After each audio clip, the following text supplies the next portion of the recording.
occasionally. Good evening. The time is 6:30 and we're calling the Planning Commission to order. Call the roll, please. Commissioner McCarty? Here. Commissioner Natalie Smith? Here. Commissioner Malachi? Here. Commissioner Pat Smith? Here. Commissioner Wentz? Here. Commissioner Poole? Here. Chairperson Roulette? Here. Let's salute the flag. I pledge allegiance to the flag of the United States of America and to the republic for which it stands, one nation, under God, indivisible, with liberty and justice for all.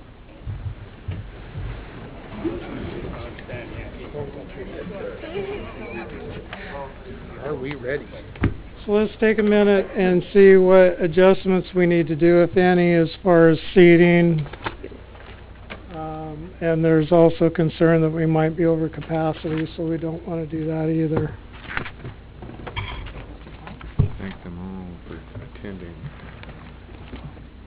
So as you can see, we've exhausted all of our resources with seats, and I think we're okay as long as I just wanted you... We're over. Oh, fire marshal's dinging me right here. So, how many are we over? It's 58. So we've got a couple of things on the agenda tonight. So the first one is for a retail restaurant building on Arlington Street. That'll be the first thing that we're doing. So I don't know. Does anybody have any suggestions on maybe if some of the people that are here for the second item, which is apartment development of 52 units, maybe... Can we maybe get a show of hands when you're here? I can open up the conference room next door if some of you want to sit in there while we get through the first item. Does anybody want to do that? We can fill the rest of the seats as long as we're not blocking the aisleway we're right at. Okay. No, you can't. Nice try. Representing the first part, they'll probably leave after.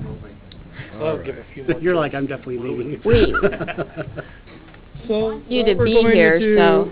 do is we're going to go through the consent agenda first, and then after we approve the minutes, then we'll start the regular agenda, which will be the public hearing on the retail pad, and then the second, well, it's actually the third item, will be the development, the 52-unit apartment development, and then the planning commission will discuss business adjourned. So, let's start with the consent agenda, approval of the consent agenda of the minutes from April 18th, 2017. I'll make a motion that we approve the minutes. I'll second. Let's just call a roll. All in favor? Aye. Aye. Opposed? None opposed. The minutes are approved. So the first item is a public hearing. It's C024317D retail restaurant retail in a new building, 6,100 square feet in size, adjacent to the Walgreens at 20100 McLaughlin Boulevard. The public hearing is now open for the purpose of considering said item. The procedure we would like to follow tonight is Planning Department report, applicant testimony, proponent testimony, opponent testimony, applicant rebuttal, decision to continue or close the hearing, Planning Commission discussion and decision. Does any member wish to disqualify himself or herself for any personal or financial interest in this matter before us tonight, or does any commission member wish to report any significant ex parte or pre-hearing contacts? Please indicate if you visited the site in connection with this application. Start here. Yeah, I visited the site twice. I'm familiar with the property. I've driven by the site several times. I visited the site previously. And I drive by there frequently. I've also been by several times. I've been by the site also. And I also been by the site. Does anybody feel they have any bias that might preclude them from making a decision on this application? Does any member of the audience wish to challenge the right of any commission member to hear this matter? Is there any member of the audience who wishes to question the jurisdiction of this body to act on behalf of the City Council in this matter? Oregon land use laws require that all issues be raised if the issues are to be appealed. Failure to raise the issues at this hearing may invalidate their further appeal to the Land Use Board of Appeals, LUBA. Any party has a right to request a continuance to this hearing, or in the alternative, to have the record left open for 7 days. Failure to raise constitutional or other issues relating to the proposed conditions of approval with sufficient specificity to allow the Commission to respond to this issue or will preclude any action for damages in circuit court. If you are going to testify, please try to address the applicable criteria. Will the staff please present the report? Okay, good evening. Clay Glasgow here, planning staff. This is a property commonly known as the Walgreens site. I don't think, no, none of you were on the planning commission at the time we did the master plan for this in '09. At that time, we approved specifically the Walgreens store and 2 future commercial pads. As part of that master plan, there were a variety of application types involved because of its location along the river. There was also a replat involved. But we considered floodplain, habitat, Title III clean water issues, a couple of variances, that kind of thing. And that was all done as part of the master plan, which left us with specific approval, as I say, for the Walgreens that's there now, the 2 pads, one of which is occupied by a drive-through coffee shop, and this third one, which is the middle pad. And that's what we're looking at tonight. It's about a 6,100 square foot building. Proposed use is mixed retail restaurant. Let me get back to where I was here. Alright, property is about 2/3 of an acre in size. It's zoned general commercial. Land designation is general commercial. Y'all know where it is. Everybody gets by there probably, every day.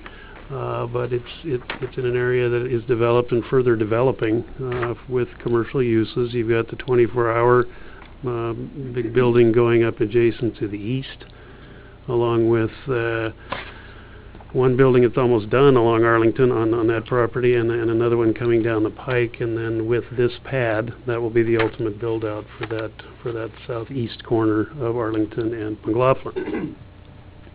In the staff report, I went through some of the history of the property. I remember it just wasn't that long ago, and I would go bowling there.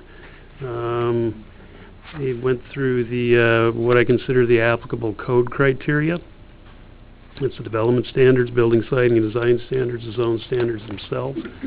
I was able to make positive findings against all of these criteria. The property itself, I think I mentioned at the beginning, was replatted early on in '09, and there was a tract created which was donated to the city. That's essentially the riverbank. And ultimately, we hope to get the bike and pedestrian path there along the river built. We've got almost all the pieces now, by the way, from Portland Avenue all the way to the McLaughlin Bridge. Landscaping is fine. It far exceeds 15% because of the bank of the river there. I honestly didn't find anything in particular worth going into any detail about. This is an allowed use. It's on a property that was master planned, and we did all the really specific detail back then. Applicant is here this evening, and I understand there's some minor amendments being proposed to what was originally submitted in this application. I've seen them and don't think anything beyond this application is necessary, but we do need to discuss them. And with that, and considering we've got a room full of people for another item, I will close. Do you have any questions? On recommendation number 1, we want to add the before expiration. I'm sorry, I'm a little On recommendation number 1, we want to add the before expiration. Got it. That's our new standard. I've noticed that. It's missing too. No, thank you for that.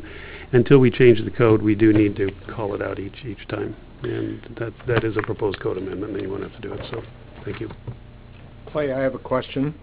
On page 2-7, down toward the bottom, I won't read the entire code, but it says establishment requires for loading areas. I'm looking for a clarification on what a loading area Can is. you tell me, can you give me a number reference? You're looking at a different, Section 17.48.040. It's just before the number 5 starts. Establish requirements for loading areas. No loading areas shown. Planning Commission should discuss this. Thank you for reminding me of that. There are, and I'm going to let the applicant respond to this. Okay. Frankly, the site itself supports loading. The entire development supports loading, and there's a lot of cross easements and cross use areas, including parking, drive aisles, driveways, across the Walgreens property, as well as to the 24-hour site adjacent to the east. But thanks for bringing that up, because I put that note in there to remind me and then forgot. Commissioner McCarty, Clay, on item 15 under the recommendations in section 4 there on page 2-10, or page 10, but you're talking about the property is not allowed to connect directly to the Tri-City force main. Could you just kind of clarify that for everybody? And again, you're looking in a different document than I am. I'm sorry. Which You said recommendation number 15. condition of Yeah, approval? the recommendation towards the end, just before the blueprint. Which number of 15. recommendation? Thank you. The last sentence on there in that paragraph. That's a carryover. It's a cut and paste thing. I will take care of that. Commissioners, questions? You did mention that you had put out comments. Is it true you still have not received any from staff? Correct. Is the applicant or his or her representative present? Yes. And do you wish to add anything to the staff report? No, Clay's done a thorough job. Thank you. Okay, He does have a presentation done. I do have a presentation. that's adding to the staff report, right? So, please, give your name and address for the record. Hi, I'm William Martin Rucker. I'm an architect. I'm at 1006 Southeast Grand Avenue in Portland, Oregon.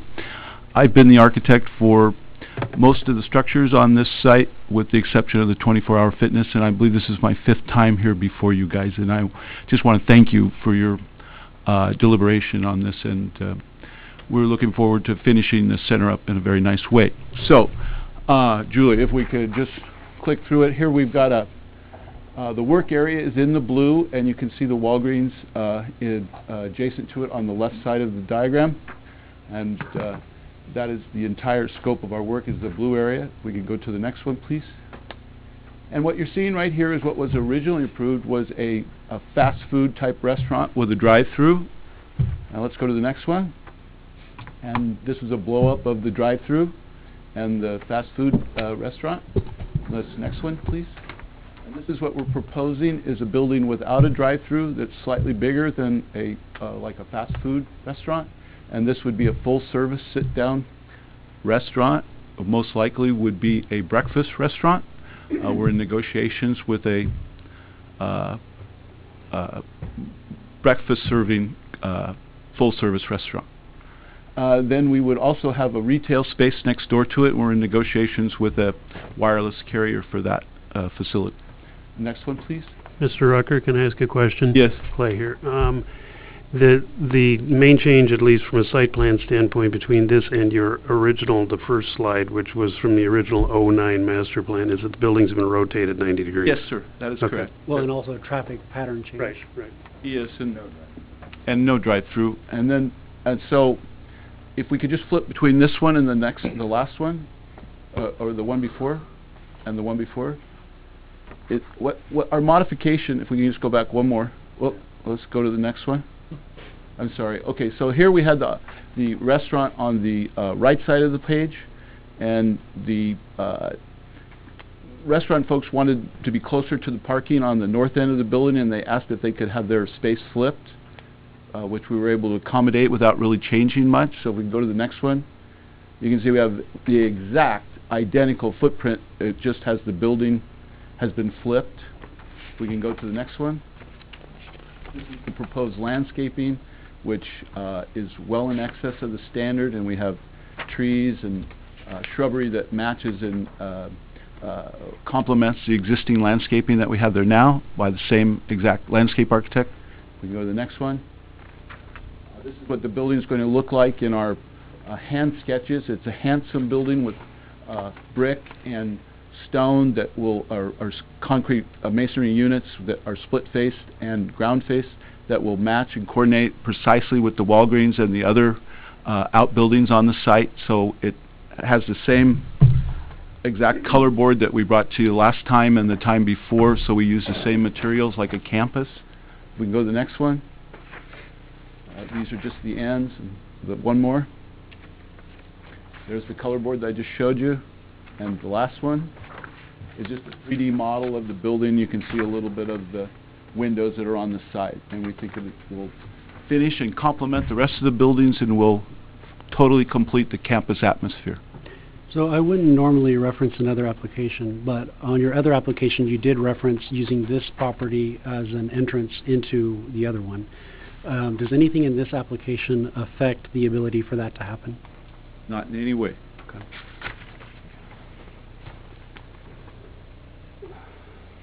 Questions?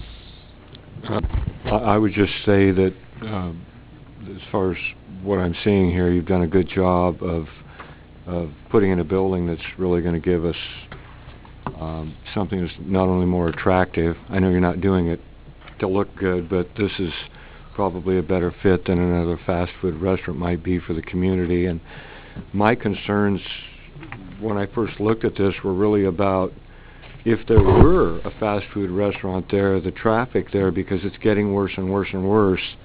And in general, this is just a heads up for the community and for anyone involved. Summer's coming. We've been waiting forever. The path down to the river is there, thank you, but we're not quite done with what we're doing there, so you're going to have to deal with people wandering through, and we're going to have to think about just pedestrian safety, and I don't see anything here that's going to, exacerbate that, but it's a concern I would have. Thank you. Well, thank you. Commissioners, questions? Thank you. Thank you. Now is the time for public testimony. Anybody wish to speak in support of this application? If so, please approach the podium, state your name and address. We will first hear testimony from proponents, that is, from people who support the application. Then we will hear testimony from opponents. So, does anybody wish to speak in support of this application? Seeing none. I have a question. I'm not sure if it's Okay, if you want to approach the podium and give us your name and address for the record, please. Is it so? We'll put you down as neutral. Or you're neutral. You can be neutral here in Gladstone. Okay, I'll be neutral. I'm Michael Fontaine at 1510 Manor Drive, Gladstone, Oregon. My question is, how are we going to do with the traffic at that area? Because Walgreens already is very difficult to get out. There's only one entrance from McLaughlin into the Walgreens, and an exit and an entrance on Arlington. And I've spent literally during prime time hours like 5 to 10 minutes waiting to find my spot to get out. So already we have a coffee shop and a Walgreens. I don't know, I haven't not seen the plan for the fitness center, if they're going to have a separate entrance or an exit, but if they're all coming into the same place, that's going to be very packed. And if we have a restaurant there as well, I think during our prime time hours, that is just going to be a really congested area, and it's going to make a lot of people frustrated to get in and out. And Walgreens that's really our only Walgreens within like a 5-10 mile radius So from I our might be able neighborhoods here. to address a couple of your comments there. So right now there are 2 entrances, right? One on McLaughlin and one on Arlington. And right now there is also a transportation system plan being reviewed that is looking at that intersection specifically as a problem intersection for us. Right. But we don't have the recommendation from them yet on how to address that intersection. But that is one that we've identified as a problem to be addressed. Clay, could you explain how the traffic study works as well? Well, back for the original master plan, back in '09, there was extensive traffic study information submitted, reviewed, engineers going back and forth. ODOT was involved because that intersection is actually famous statewide for being not only weird but really dangerous because of the angle and whatnot. So out of this development, and this was a lot of money from the private side, we got that right turn lane put in, we got frontage improvements along McLaughlin, we got the signals, those big giant poles moved, they softened the geometry of the intersection, they made it, I mean, I won't say more safe, but they made it less dangerous through the development itself. The addition of all that traffic is why that's a right-in only on McLaughlin. I mean, clearly that would be a really bad place for somebody to try to get left out onto McLaughlin. But ODOT relented because of all the cost, the expense of that intersection work, and gave them a right-in. The access on Arlington, they simply had to have a full access somewhere else. The city was required to give them one. So it's as far to the east as you can be on that property, as far away from the intersection as you can get. Now, I'm sure during certain times of the day, or if there's a problem on 205, trying to turn a left out of that onto Arlington is probably about impossible. Yeah. And so really that whole development to me, particularly the Walgreens, is a right-in, right-out trip for me. That's the only way I do it, because it's just pointless to try otherwise. But that's kind of, to some extent, just the way it goes. Most of the traffic, percentage-wise, is not related to Walgreens. It's related to the drive-by that's already there on the street. Agreed, they put a bunch more traffic into the system, the 24 that's going in, the liquor store, the restaurant. That's all going to load more traffic onto that system at that location. But it went through several iterations of traffic study, and it got by ODOT, which, you know, so I don't know what to say, except the city got some improvements that they couldn't have afforded for that intersection. The developer got that little right-in off of McLaughlin. It would have been better to have a full access there for them, but they were limited, and we had to give them an access out into Arlington. The best we could do is force it as far away from the intersection with McLaughlin as we could. The 24 has a separate, new, additional driveway. Further east. Right, right, which will help funnel out the 24, the liquor store, and that restaurant that's, I think it's a restaurant that's... It's been changed. Yeah, but now I can't remember what it is. But at that point, It's then we retail have and healthcare. Correct. two exits trying to get onto the same road. Yeah, and you're right, and when everybody's stacked up on McLaughlin going westbound, stacked up to the freeway or to the Safeway, all the way up to, McLaughlin, it's just, I don't know what to tell There's a lot of you. stuff going on with that intersection. Yeah, turn right. That we're trying to, get, it's really up to the state. They have to design that because it's Department of Transportation. Are we talking about the McLaughlin-Arlington intersection? Right. Okay. It's a mess, and everybody knows that, and there is some work being done on that. Is it going to happen tomorrow? No. Well, and a lot of this is political. You got 48,000 cars on McLaughlin per day at that location, at that intersection. What Walgreens is loading onto it is an eensy, puny little drop in the bucket compared to 48,000. However, it doesn't, but it's problematic because one of the solutions for that intersection is clear as day. You just close River Road, and boom, you've made that a much safer intersection. But there's been so much opposition to that at all levels, we can't do it. And I understand that teensy problem, but one drop right, exactly. So, yeah. And I've also noticed that the left-hand turn going southbound on McLaughlin, left-hand to Arlington, is a solid, or is a blinking yellow. There's never a green light there. You either go red or you're blinking yellow, and that causes problems because of the way the road is. Sometimes it's hard to see traffic coming on. Right.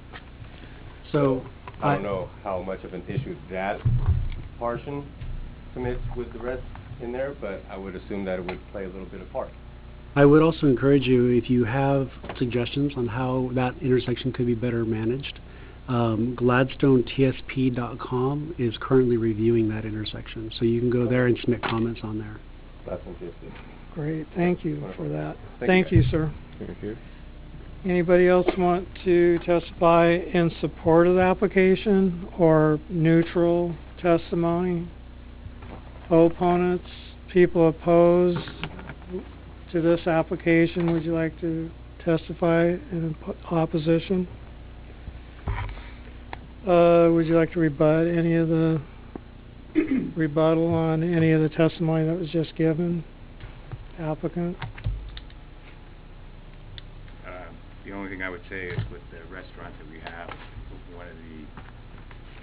Sir, could you please give us your name and address for the record?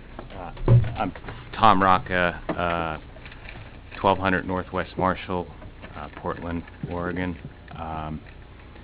The only thing that I would add for the traffic is we actually, in selecting our tenants for the other outbuildings, have looked at things that are non-evening peak hours, which is why we focused on a breakfast restaurant, and the other retailers or medical, which typically don't have the same PM peak. So we think that that's as good of a fit as we can get traffic-wise.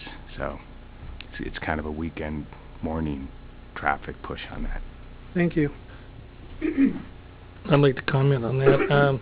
In reviewing the other buildings on the 24-hour site, it was determined with the change in the occupancy that you made of those buildings, the healthcare side and the retail, that it reduced the load on those buildings by over 50%. So it's actually the number of people that will occupy those buildings has been reduced by half. Well, actually, it's reduced by more than that, but I used a half just to be conservative, and we did the calculation. So we know that they've actually reduced the number of people that will be going in and out, even whether it's peak or off peak. So by doing that, and there was comments earlier when that was originally going to be a restaurant. People were very disappointed that that was no longer going to be a restaurant, but now you have another option with this other restaurant, which is a plus. If there's no further testimony, I'll entertain a motion to either close the public hearing or continue it to a date certain. What is the pleasure of the commission? Commissioner Poole, I'll make a motion that we close the public hearing. I'll second. All in favor? Aye. Aye. Opposed? None opposed. The hearing's closed. Anybody want to make a motion?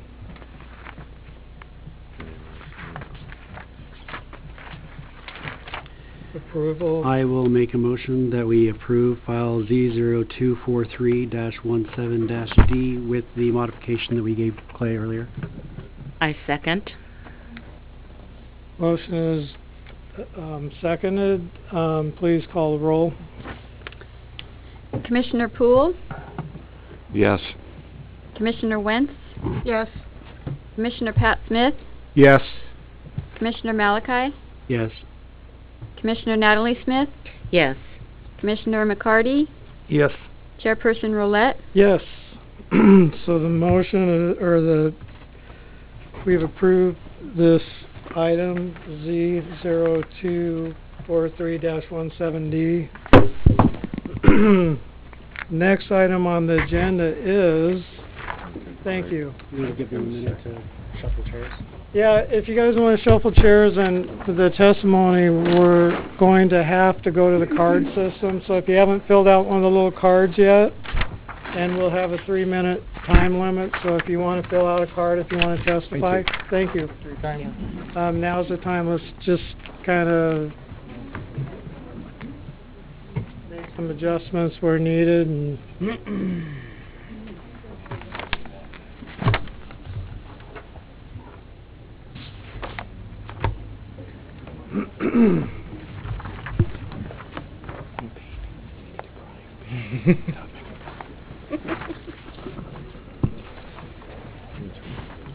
I got a video of my kids trying to pipe that through.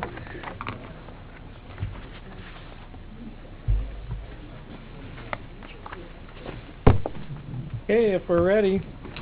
The public hearing is now open for the purpose of considering Z 0236-17-D, apartment development for 52 units, property located at 1180 Beatrice Avenue, at Beatrice just south of Abernathy Lane.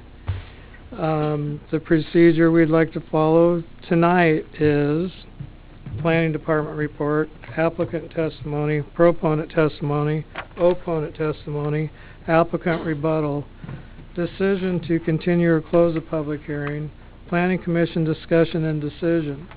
Does any member wish to disqualify himself or herself for any personal or financial interest in this matter before us tonight? Or does any commission member wish to report any significant ex parte or pre-hearing contacts? Please indicate if you visited the site in connection with this application. I visited the site 3 times. I think I went past it, but I'm not sure. It was hard to find. Yeah, I went to the site. I think I found the right property, but it was difficult. And I did not visit the site specifically for this application, but I do own property close to this site and am familiar with that. And I do not feel that I have any personal bias or any ex parte contact that will necessitate that I don't make a decision or vote on this. I've been by the location once, and it's a little hard to see where the boundaries are, but if you step back a ways, you can figure it out. I looked at the GIS Clackamas Online to see where the boundaries were and look at it. I also visited the site twice. Does any member of the audience wish to challenge the right of any commission member to hear this matter? Does anyone want to challenge any member of this commission to hear this? Is there any member of the audience who wishes to question the jurisdiction of this body to act on behalf of the City Council in this matter? Oregon land use laws require that all issues be raised if the issues are to be appealed. Failure to raise the issues at this hearing may invalidate their further appeal to the Land Use Board of Appeals, LUBA. Any party has a right to request a continuance to this hearing or an alternative to have the record left open for 7 days. Failure to raise constitutional or other issues relating to proposed conditions of approval with sufficient specificity to allow the Commission to respond to the issue will preclude an action for damages in circuit court. If you're going to testify, please try to address the applicable criteria. Will the staff please present the report? Okay, thank you, Clay Glasgow, planning staff. We have a lot of people here, took time out of their day. Hey Clay, can you move your mic? Sorry about that. My voice blends in with furniture anyway. What I said was, there's a lot of you here this evening. You took time out of your busy lives to be here. However, making a record requires that I go through the staff report. I promise to be as brief as possible, but I do need to hit on some of the high points. So I'm assuming we all know why we're here, right? This is it's a proposed multifamily on Beatrice. I'm presuming you all know about where the property is. Yes. It's in a multifamily zone, MR, multifamily residential. The comprehensive plan designation has been multifamily residential. Just as a note on that, I'm not quite sure how far it goes back. I know it goes back into the 60s, but I can get it back into the Senate Bill 100, the state mandated zoning. This goes back to when I was in high school. That's been zoned multifamily. I'm 58. It's just been sitting there quietly zoned for apartments this entire time, and I think it's been since the 60s. The property has recently been partitioned. The house out on Beatrice was partitioned off, leaving approximately 1.5 acres of vacant land in the MR1 zone. I think probably you've all had a chance to look at the staff report. It should have been online, but again, let me go through this a little bit. The MR1 zone has a relatively high density, certainly for Gladstone it does. It's a formula, but basically the maximum density is 40 units per acre. The minimum density required for development is 80% of the maximum, or 32 units per acre approximately is the minimum the zone requires. You can't do any less than 32 acres, whether you want to or not. And in fact, when this applicant first came in, the density he was proposing was much less than what the zone requires. I went through the standards that deal with building, siting, and design. Frankly, the site plan information submitted was a little brief, although it did meet submittal requirements. But there was enough there for me to go through the findings on such things as solar exposure, landscaping requirement is met. One thing I did find is that the parking, he's got 69 maneuverable parking spaces shown for 52 apartments. You need 1.5 per apartment, so you need 70-some. So this is currently short on parking as submitted. We also need more detail on site lighting. We had a pre-application conference about a month before this was submitted, and we discussed items such as there's a Title III wetland on property adjacent to the west of this property. There's some Title 13 habitat. These are all off property though. They just happen to be on the property adjacent, which is city owned. So you've got those. Traffic, yes, this will increase traffic. You got 52 units. This proposal happens to show 52 one-bedroom units. So from that standpoint, it would be limited, compared to 2- and 3-bedroom units. Also, it would limit the number of people living there, obviously, and so other impacts such as noise would be limited. This does not rise to the level. This many units does not rise to the level where the Gladstone Code would require a traffic study. And it was discussed with the Public Works people, Public Works Director Jim Wynot, at the pre-application meeting, and it was determined no traffic study was necessary, that yes, there would be an increase in traffic.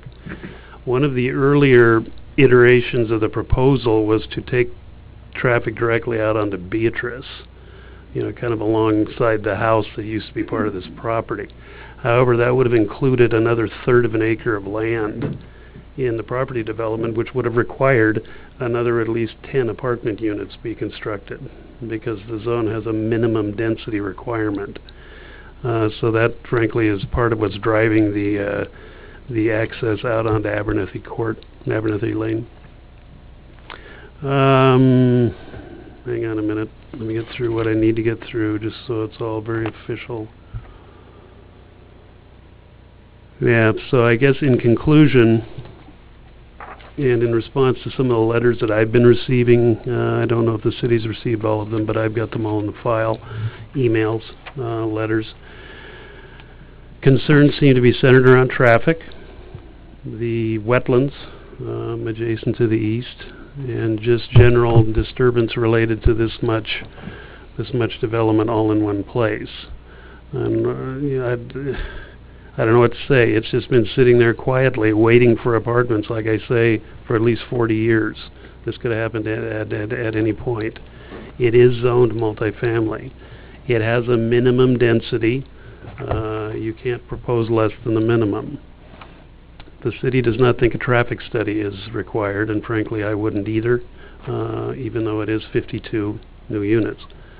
The wetlands are outside of the purview of this application because they're on a different property. They're adjacent, but they're not in it. Stormwater, there was a brief plan submitted with the application, as is typical. We don't typically get engineered storm drainage plans with the application. The city code requires that develop in such a way that runoff from the site equals or is less than pre-development levels. So that would just be a standard requirement. As far as impact on the wetlands downstream, there would be none. And I'm starting to wander.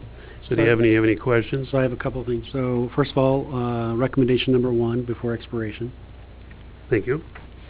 Secondly, could you explain for everybody here what would be required if the developer had asked to rezone it to match what his original application was? Well, there would be a different application, and remember, you're looking at this current request. I understand. Okay. That was part of the emails that we got. Right, and as a separate application type, you, me, the applicant, anybody can apply to have their property changed, the zone designation. In this case, it would also require a comprehensive plan change, so it's a bigger deal because this is both planned and zoned multifamily. But there is an application process. In Gladstone, the next density level zone that would happen in this case would be your R5 single family residential 5,000 square foot minimum. You don't have any other multifamily zones that are of lower density. Some jurisdictions have several multifamily zones. You have one, and frankly, it's fairly high density. So we don't have any zones that can be used for less density. Less multifamily density, correct. Yep. Clay, could you, we talked earlier, could you speak to, on one of the drawings they show Windsor tying into this property, and my understanding is that's not what's going to happen. Well, I'm going to have to get the picture you're talking about, site plan. The right-of-way, hang on a minute, this is what I'm looking for. The right-of-way for, and it depends on what you want to call it, whether it's Windsor or Abernethy Court. I've seen it on both maps, but Abernethy Court, the right-of-way for the road extends all the way to the end of the northern edge of this property. The road itself is not constructed that far, however, and if you've been to the property, it would be very difficult to construct a road there. It would be doable, but it wouldn't be worth the money. There's quite a little drop-off there. You would need to put in a wall and massive amounts of fill. That is not what's proposed here. What's proposed is Abernethy Court just kind of comes in and stops at this property.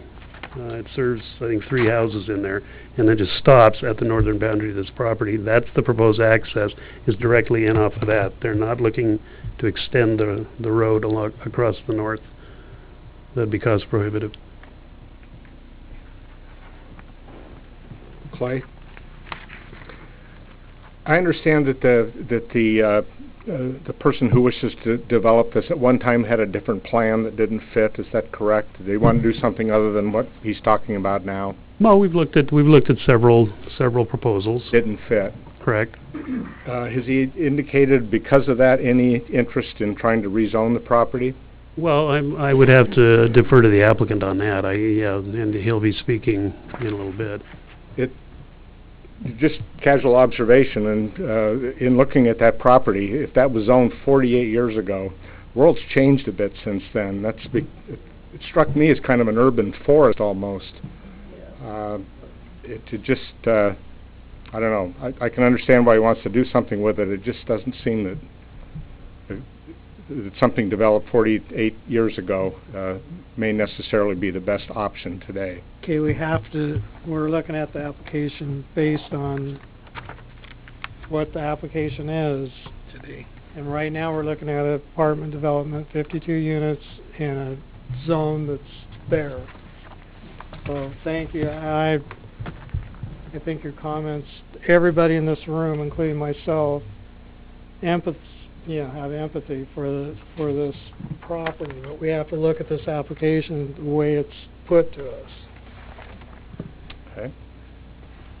Comments? Anybody else? Questions? I have a question.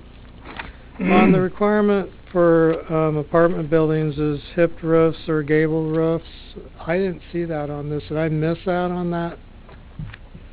On the picture of the buildings, it didn't show gable roofs on that. The elevation submitted, well, There may be additional information submitted shortly. How's that? But I would agree it was a little weak on roof form in the original application. So no, or yes? Is there hip roofs or gable roofs on that? This is where we had the gold one. I don't have enough detail. I don't have enough detail to say. Okay, we can ask, I guess. I could ask that question when the time comes. Anybody else have questions about? I just want to clarify because we read all of these letters in detail multiple times and sympathize with everybody as well. Good concerns, but one other thing, if you could address, Clay, is several people brought up the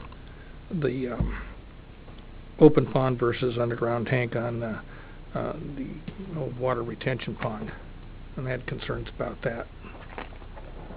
Could you explain why it's going to be open and not? Well, it can be either. The city has a relatively new surface water management section of their code, and just from an industry standpoint, it's going more towards daylighting because it just works better from an environmental standpoint. However, that doesn't prevent you from putting a big pipe with holes underground and doing it that way. It's just whatever it takes to release the water off the site no faster than it was going before.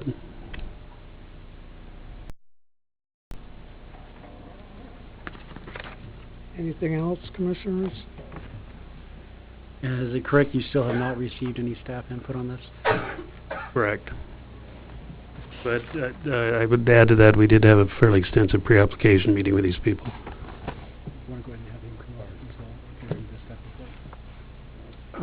Who? Michael Funk. Mike? My apologies for not getting my report in earlier, and the reason, I don't have a good reason other than Mike Funk, Fire Marshal for the City of Gladstone. We had an extensive pre-application hearing, and I was looking at everything related to pre-application and failed to realize that this was out there by the time Clay had already sent it out. What I would like to share with them is I have no personal opinion, and I can't, and I shouldn't. What I have reviewed is the layout that has been submitted. Originally, we were looking at narrower roads. I required the wider road as per fire code. I addressed access and water supply. The only access that was ever proposed to me or that I saw was Abernathy Court, and from fire code standards, it met access, water supply, and I have the ability to get the fire engine through the property as required by my fire code. So, with that given to you, I certainly would entertain any questions if the board has any questions of the fire marshal. With this many units, are you also recommending a sprinkler system, or what's the plan? It's required to be sprinkled because it's over 2 stories high. Okay. And so we addressed where a fire hydrant would have to go, where the FDC, fire department connection for the sprinkler system would go. And so we have addressed that, yes, sir. That's in addition, I've got the GIS from the city. Shows the fire hydrants that are currently existing. The one on Abernathy right there at the court, and then also one on Beedris. Will you be requiring any more? We'll require a hydrant to be down in the property, yes. And it'll be on the same side of the road as the FDC. Any more questions? Thank you, Mike. Yeah, I apologize for not having it written to you ahead of time. Thank you. Did the police want to say something? They're here. Did the police department have any comments? Police? Oh. Any comments from police, public safety? No, I'm just here for observation, sorry. Okay. Thank you.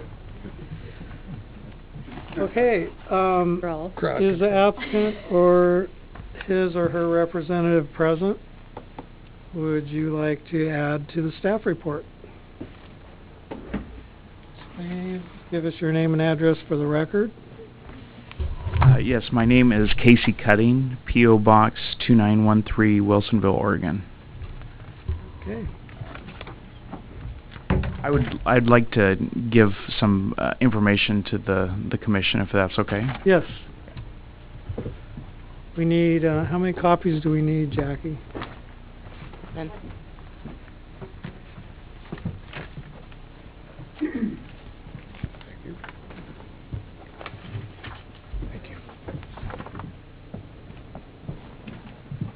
Thank you. Do you have one more?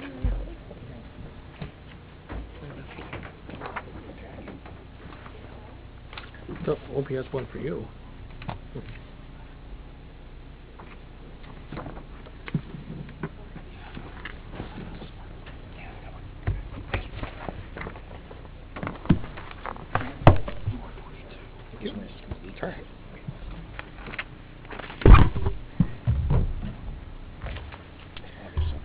Okay, so a few things about me. I'm a local Oregonian. I grew up in Oregon City. I've lived in Gladstone twice and have been a property owner in Gladstone for the last 20 years or so.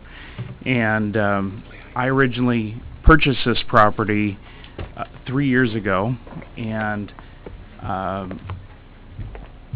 I did not rush into making any decisions or any applications. As Clay mentioned, I proposed multiple versions and itinerations of different scenarios, trying to find the highest, best use of the property, and one that would fit the neighborhood as much as possible and perform and just be a good property. I'm very proud of the properties that I have, and I like to just do the highest and best thing I can do. And when I originally purchased it, Gladstone was in the middle of trying to find a location for the library, and I went to the then city administrator, and it's been several years now, and I forget his name, but if you noticed in the binder that I gave you on page under tab 1, page 3, I actually spent some money to try to propose I put together a conceptual site plan for a possible library for the city. And did not get very far because the city administrator at that point had went to the library task force and determined that they were not interested in it because it was not on Portland Avenue. And so I've been kind of sitting on the property. I remodeled the two houses in the front and sold one, remodeled the other house, and I've been just hanging on, but at some point you can't hang on any longer. You have to do something with a piece of vacant property. And so hence here we are, and I made this application.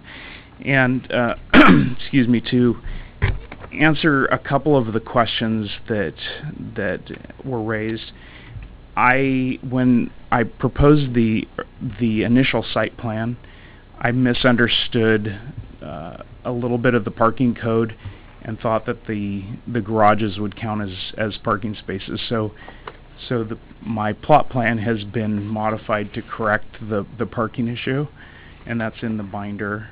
And I have under tab 2 is the original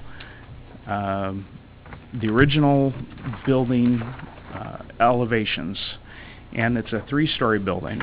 And I've never really been fond of 3-story buildings, and I just honestly just kind of struggled with it. And last week I kind of had a little epiphany, and I realized that if I've already was 1-bedroom units on everything, but I started playing around in my mind, and I have a designer that I work with, and we changed the mix a little bit and put some studios in, and I came up with what I feel is a much better design that's all 2-story units. It's under tab 3, and if you notice there, the structures mimic houses.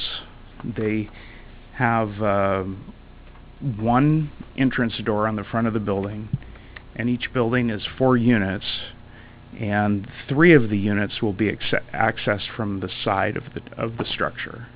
And so from the front, I've got a scenario where it mimics almost a home, and much more attractive. And I'm able to, you notice that there's a mix of different siding materials and designs, and I could put different colors on those, just like a neighborhood. And I think that this scenario is a much better option. It still does the bare minimum of 50 units. I reduced the count by 2, which still falls within the bare minimum. The highest density is 63 for this site, and I have proposed 50, which is the bare minimum and the minimum scenario. And I've got the smallest units that I can do with the studios and the 1-bedrooms, so there'll be a reduced amount of traffic. There a lot of properties and a lot of apartment complexes, like the one on Webster Road, for example, has 1, 2, and 3-bedroom units. You're going to get a scenario where you have roommate situations, multiple cars, and just by default, the size of these units are going to restrict that. And then under tab 4, I just pointed out and addressed some of the traffic concerns and compared it to that site over on Webster Road, where you've got 2 very large churches, 1 adjacent and 1 across the street, 3 assisted living facilities, and 2 fourplexes with roughly around 110 units coming out right there, where my site, yes, while it is 50 units, it will generate traffic. It is a far less of an impact than the scenario that we see over on Webster Road. Under tab 4, the 3rd page is just a quick drawing I did because I know I didn't get the staff report until Friday, so I didn't have a lot of time to prepare everything in response to some of the questions. But if you'll notice on that page, every one of those dots is an indication of where a light fixture would go, like similar to like a coach light or a light that would be right outside of a entry door. And so there's going to be a substantial amount of ambient light on the property, and my thoughts were it probably would be like a dusk to dawn light sensor on the light fixtures to keep the parking area lit with probably 40-watt or equivalent LED light bulbs on that. Under tab number 5, there was some concerns I saw with some of the letters. I got a few of the letters. I don't know if I got all of them, but the wetlands are a concern, and before any site like this is ever built on, Clackamas County Water Environment Services will issue a number of different permits that pertain to the project. Silt fences are required. Ongoing inspections of the site are done by the county staff to determine that muddy water stays on the site, etc. And so I just put in a few pages there detailing, and on the 3rd page under tab 5 is an indication that this program was developed in partnership with the top #1 city, Gladstone, along with many of the other local cities.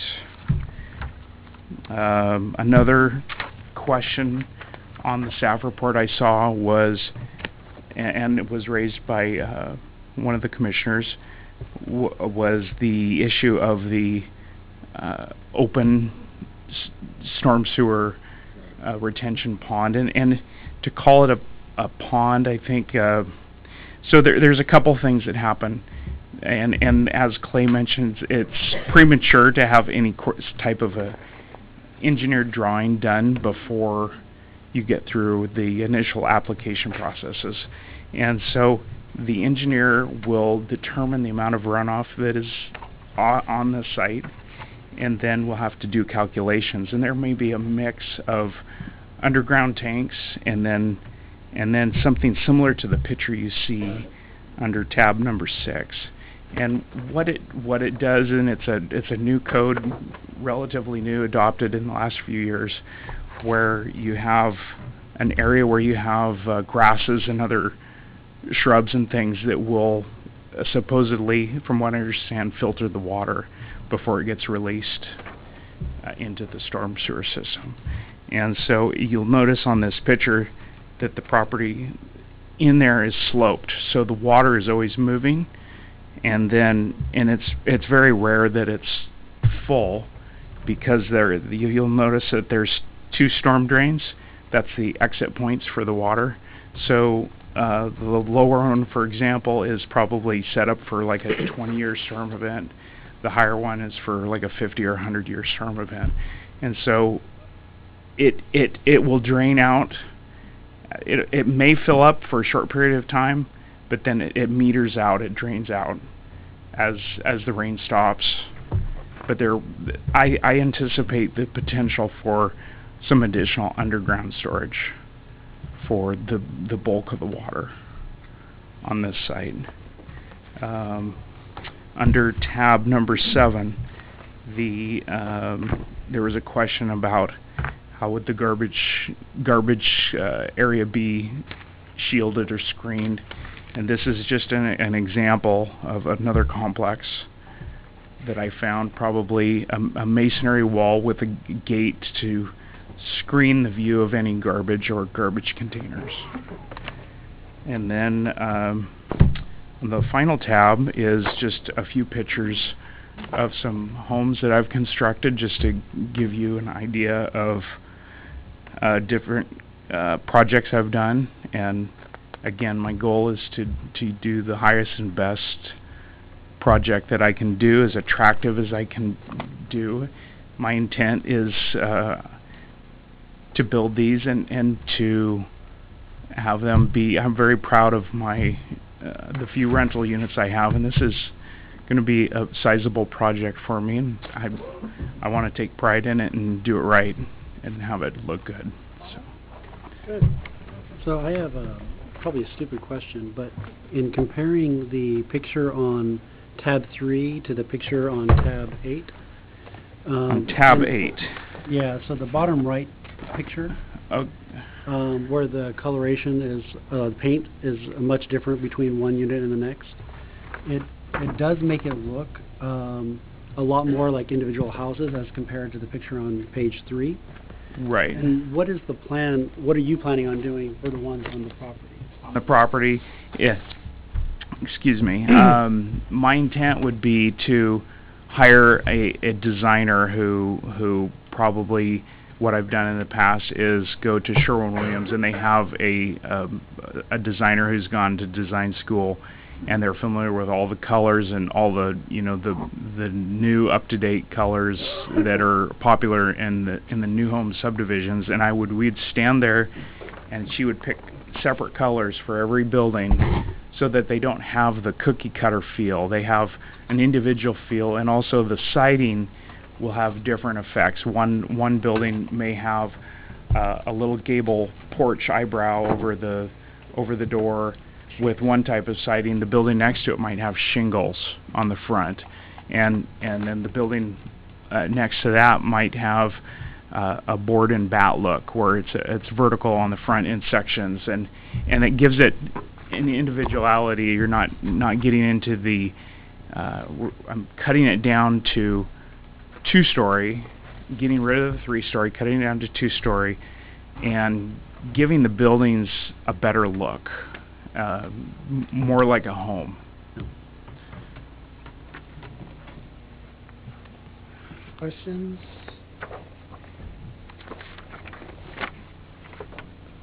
Thank you. Yeah.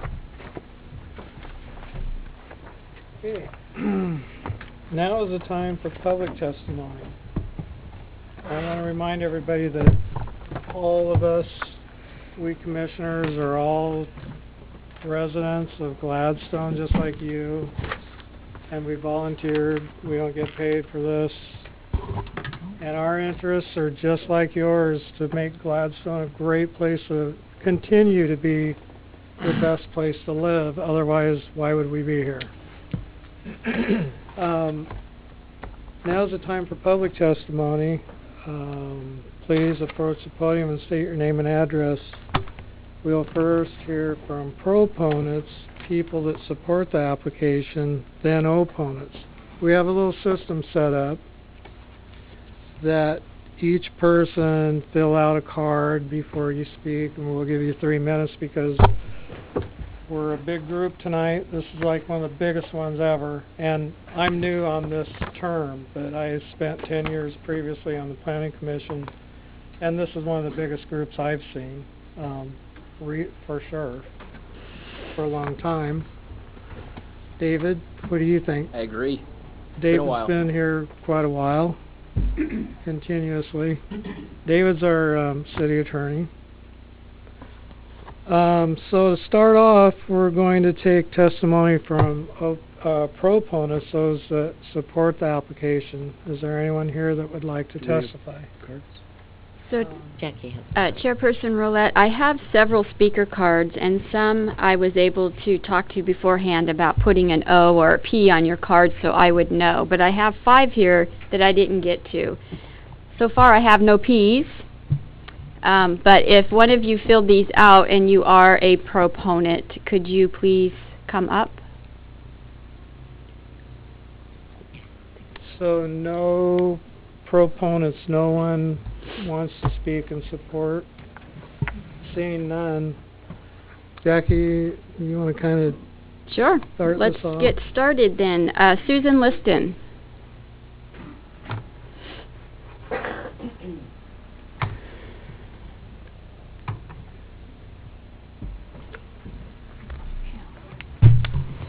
Susan Liston, 550 East Exeter Street, Gladstone, Oregon. I'm reading this letter on behalf of Mindy Garlington tonight. She resides at 7000 Debbie Court, Gladstone, Oregon. Gladstone City Planning Board. I am writing with concerns regarding the proposed 52-unit build off Abernathy Road in Gladstone near the Olson Wetlands. Number 1, the parking is clearly inadequate. The City of Gladstone Planning Board consistently gives in to builders and allows less parking than our codes call for. These standards should be met and exceeded. We have codes and they must be followed. This may require the builder to lessen the planned number of units. This is our code and our planning board is required to follow it. 2, the plantings in this build greatly concern me. The site will be damaged when cleared, and the builder and planner have made no proposed intention to replant and restore the natural habitat they plan to destroy. Since when did arborvitae ever withstand the test of time? I can't imagine a poorer choice of plants for Oregon. One windstorm and they will be a hot mess. I have attached a brochure for native Oregon plants and hope planning requires the builder to review and change the plantings. Number 3, I would encourage this planning board to include a specialist for wetland conservation. I'm not certain any of our current planning members are specialists in this field. Can any of you tell the citizens of Gladstone that you are 100% sure the proposed water issues won't affect our drinking water, storm runoff, and current flooding issues? If you're not, then I encourage you to take a step back and find someone who is. Our wetlands and current residential properties are far too important to compromise. Number 4, my last request is that of understanding the entire proposal. I ask that any members of our planning board recuse themselves from any and all discussions if they have not personally been to and walked this site. Driving by and thinking that you're familiar with this property is just not enough. Please do the right thing and bow out. Thank you. Thank you.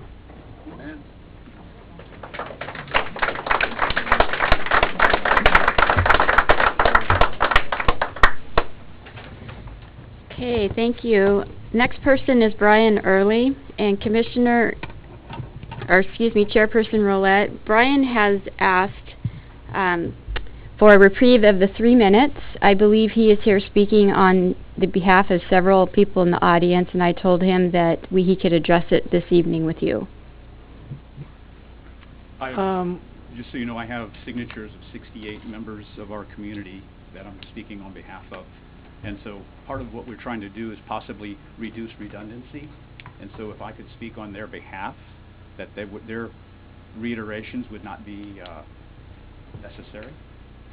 How long do you think it'll take? 10 minutes. It's your choice. Maybe put them at the end? Okay, I think that given that, you know, maybe you're speaking for a lot of people that are in this room and so forth, we'll give you 10 minutes. Thank you, sir. I have the... Okay. Yeah. So what's this? Okay. Yeah. Thank you, Jack.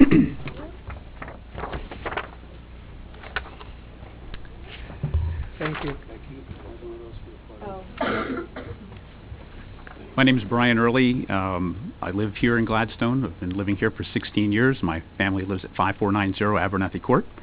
I've also worked here in Gladstone for approximately 16 years as the senior pastor at Gladstone First Baptist. I'm also a community member of service. I serve our community through being a police office chaplain here for Gladstone, and I also serve the greater Portland area as a chaplain for the FBI. Don't hold that against me. Don't fire me in the light of the political climate. But I'd like to speak on behalf of those that we represented here that I gave to you, if I may. First of all, I'd like to talk about the Olson wetlands being a potential risk. Gladstone, Clackamas County, and the state of Oregon have a valuable asset in the Olson wetlands. It needs to be protected from destructive and intrusive occupancy of lands adjacent to it in order to maintain its value for our generation and those to come. In my humble estimation, the proposal of this development puts a high risk factor at maintaining its natural jewel. See please the addendum that we gave you, addendum appendix number 1, for a request for research to be done before any consideration be made for the development. If you'd turn to that please for just a second, I'd like to clarify that. This is some research that was done by one of our community members. His name is Carl Poston, and I'd just like to read a portion of that. We have reviewed the development of the application and found that it is lacking under City of Gladstone Municipal Code 17.25.06, Section B. The code states a development review requirement for a habitat conservation area map verification must be submitted with the application, since the parcel identified for development is within 150 feet of the habitat conservation area 1, type 1, riparian wetland, per municipal code. And there you go. So there's some information for you to research. Maybe you already know those things, but I want to move down to the second to last paragraph. This data set also identifies that the habitat conservation area type C, which area is a secondary value and has low value for wildlife habitat, is on the parcel planned for development. Although a type C area does not trigger required mapping, it does show that the planned construction area footprint has habitat value. The Gladstone Planning Commission would be negligent if it did not ask for a map verification required by the city municipal code on the property contiguous to the city-owned HCA land. So, since the development application we have reviewed does not contain an HCA map verification, we reserve the opportunity to request an additional construction management plan required under Municipal Code 17.25.060 after the appropriate map has been done. There we go. So although the potential for the wetland deterioration by insufficient prevention could possibly happen, in the rudimentary drawings that we were originally given in the mail, there is a storm water retention system sketched in. But what are the parameters that will be engineered into the system? Will the accommodated winter, such as we just had, be acceptable for that? What is the runoff curve number used in engineering this development? These are important questions that must be addressed before any consideration of development leaves the planning stage. Also, just consideration for habitat. We know that there are wildlife in the area, and we've seen it, and appreciate that, and we need to understand how to protect that. Second concern is the egress-ingress of the area. The proposal uses one access to supply egress and ingress, and that is Abernathy Court. This raises numerous concerns. First of all, the existing homeowners will bear the brunt of the traffic for this complex. If there are 52 units, we can reasonably guess that there will be between 100 and 150 people who need to leave the apartment. Now, obviously, there's some modifications in the proposal, so that may be changed slightly, but still there'll be a very high increase in number that go into that. Given either through foot traffic or other means of transportation, it would seem that the proposal of this size should have dictated a dedicated driveway without affecting existing homeowners to a major thoroughfare and not through a residential access. Even having Windsor or Beatrice as secondary accesses would be untenable given their small size and unsuitability for high volumes of traffic. We would request a traffic impact study be done to ensure that this meets criteria proposed in the traffic of Abernathy Court. And see Appendix 3, as you can see, the envisionment of how many units we are proposing also then correlates with existing units and the doubling of traffic that would incur. It's a significant look if you look at it from a visual standpoint. Secondly, the safety issue accessing Abernathy Lane and crossing the trolley trail needs to be considered. We have two side-by-side thoroughfares that navigate past when accessing Abernathy Court into the proposed development. There have been near collisions with fast-moving bicycles on the trolley trail when trying to leave Abernathy Court. I believe we are asking for trouble in this situation when we have exponential increase in crossing of the trail and accessing Abernathy Lane at this juncture. Also then we need to consider traffic volume. Besides using Abernathy Lane to get to Portland Avenue or to Glen Echo, traffic volume will increase in Barclay Street, Center Street, and Beatrice or Jersey for residents of the apartments to get to their destinations. These streets are not equipped for high volume of traffic. And then finally, parking will be certainly an issue. Even though there are numerous spaces in the proposal, Abernathy Court and adjacent streets will assume the overflow parking burden. If any improvements are made to Windsor Drive, they can expect parking in this area as well. Third concern is the density and increased population in existing established neighborhoods. And this is maybe a question that certainly I don't know, you may know. Does Gladstone have goals or criteria for population density? Although this may be subjective criteria, if you want to again see Appendix 3 for a vision of what the proposal does in increasing population in an already populated area. Is this acceptable? It would be one thing if the development was in an area that was unpopulated or beginning to be developed, but it is another to invade a present established neighborhood with potentially 150 plus people. The fourth concern is rental ratio in Gladstone. I realize that Gladstone is a bedroom community, and to provide affordable housing to many people is a reasonable thing. However, when it comes to the ratio of renter occupancy, owners occupancies, we see a figure from the 2 years ago, which is shown in the Gladstone's 2017 and 19 biennium budget. We are already at a very high ratio of rentals, approximately 42% renter occupied here in Gladstone, which is higher than the county or the state. These figures do not even consider the 121-unit Webster Road apartments. Is it reasonable to continue to saturate our community with rentals? Do we have goals that consider what is a maximum limit? As a longtime resident, I feel we are deteriorating our good community when we are oversaturating our neighborhoods with rentals. If there is a master plan in the works for the future of Gladstone, this needs to be considered.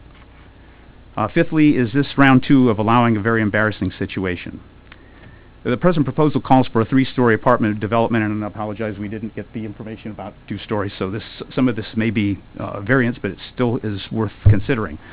Given that we will be adjacent to existing homes on Beatrice, Abernathy, and Windsor, what will this look like once it is built? Now, again, for purposes of envisionment, see Appendix 4, the before or after of Stone Oaks Court, with the development of the new apartments off of Webster Road. In my humble estimation, this is an embarrassment to the city to abuse existing neighbors with that kind of view in alteration of their life as they knew it.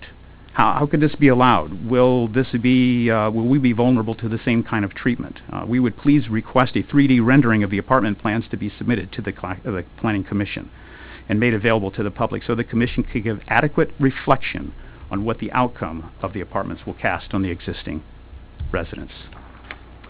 And then number 6, potential degradation of property values. The proposals that were submitted to us in the mail show very basic drawings of apartments. Although I'm not a designer, it would seem to me that these apartments are possibly low-end and do not reflect the property valuation of the surrounding community. If this is not the case, I apologize for my presumptuousness. But how is the Planning Commission considering the varied valuation that will be imposed on the residents? Even if the criteria for building are met by the developer, is there not a responsibility by the city to the residents in protecting the possible primary asset of these families, which they have and the family's home's worth? I, for one, am not a rich person, and my home is my most valuable thing that I have. And I'm looking at the real possibility and probability that the value of my home will be substantially decreased. If development occurs, who then is responsible for the compensation to me and those around who will suffer the same fate? The Planning Commission must consider this if it is a decision to approve or disapprove this developmental proposal. I also submit a few other things, such as, is there a play area for the children? Is there a dog run for the dogs? Because obviously with a habitat nearby, there needs to be consideration of preservation of that. So I offer a couple of counter proposals here. I may be out of line, so please forgive me if I'm presumptuous, but given the overwhelming difficult pill to swallow in this proposal, would there be considerations for a more moderate development, which sounds like there has been, but could there be a way to have the Metro rezone the property to provide a more sober and prudent proposition that could find acceptance? If the given concerns by me or other people provide insurmountable red tape and become financially unfeasible to the developer, could he not deed over, grant over, or sell over whatever needs to take place to make it a park out of the property? Thank you, Mr. Early. Thank you. All right, so I appreciate this. I love Gladstone, and I want to stay here.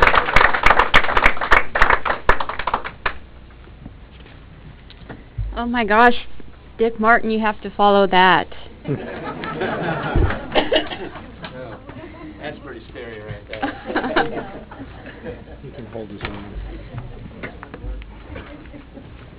Hi, I'm Dick Martin, and my wife and I, Lisa, live on Abernathy Lane. We live right on the trolley tracks, and part of my notes was we watch people every day with their kids and their dogs and their strollers going up and down that track, and the thought of having that much traffic crossing that track daily in the morning and in the evening and all day long is pretty scary as far as safety is concerned. I guess I have a lot of the stuff was already covered, but you know, I would like to know personally what's happening to, and maybe Casey can tell me, what's going to happen to the house on Beatrice that's been sitting there for so long. I believe it's going to be sold. Is the house going to stay there? It's going to stay there. It'll be put up for sale. Okay. According to testimony that we just... I know it was part of the deal, but I didn't know if there was a long-term plan to tear it down and try to make access through there or something. But it's going to stay there and be sold. According to the property owner, he's going to sell that house.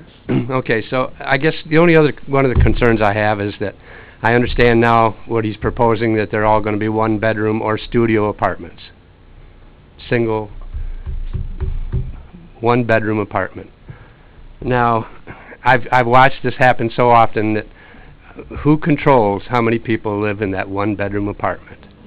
And eventually it will, if there's no one to control it, believe me, more than one small family will live in that apartment. And I don't know how that's controlled or what we do about it, but and I did want to know, and maybe Clay could answer my question. I know it was part of the, could that property be rezoned for single-family homes? Well, I tried to answer that earlier. I think Randy asked, but that would be a separate application process where this owner, you, could apply to change the zoning of your property. But it could be changed. No, if somebody requested it. I don't know if it could be. You can apply for it. Like if you were to, I don't know where you live, don't know nothing about you, but let's say you decided you wanted to put a 7-Eleven on your property and you needed commercial zoning. You could apply for commercial zoning. If it's residential now, you almost certainly wouldn't get it, but you could apply for it. And the same thing here, yeah. So someone could apply, and who do they apply to? The state? Here, it would be the same review body here. Okay. Yeah. So it could be, somebody could apply for it to be, so we could perhaps have single-family homes there. if that was approved. I don't have any handouts or any gifts, so I guess I'm done. And sir, we need your name and address for the record, please. We need your name and address for the record. We got your name. But Oh, I'm sorry, 19315 Abernathy Lane. Thank you. Yep. Okay, next, Britta Burdette.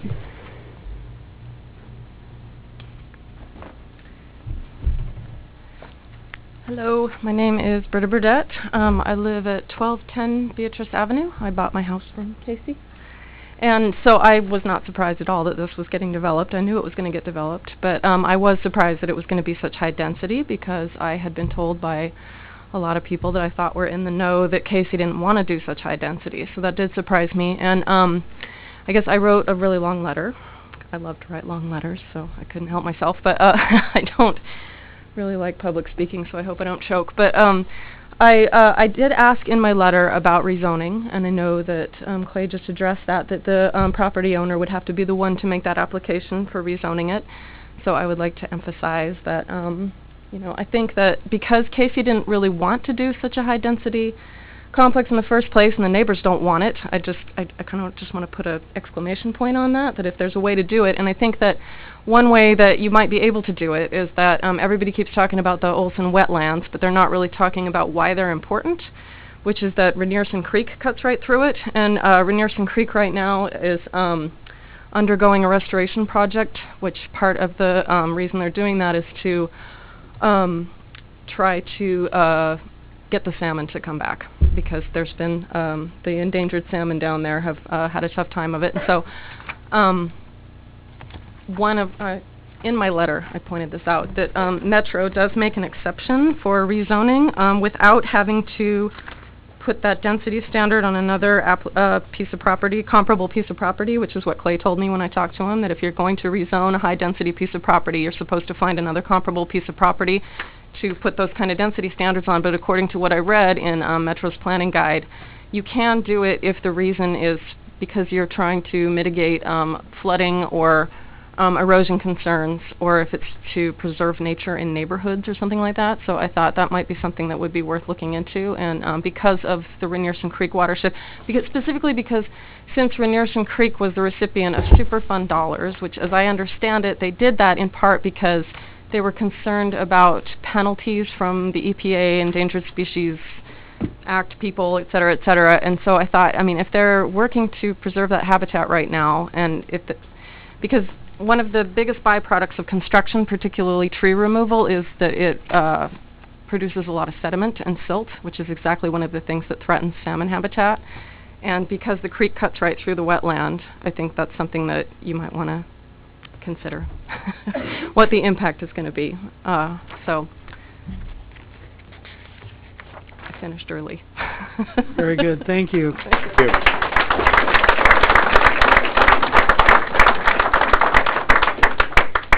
You did great, Britta.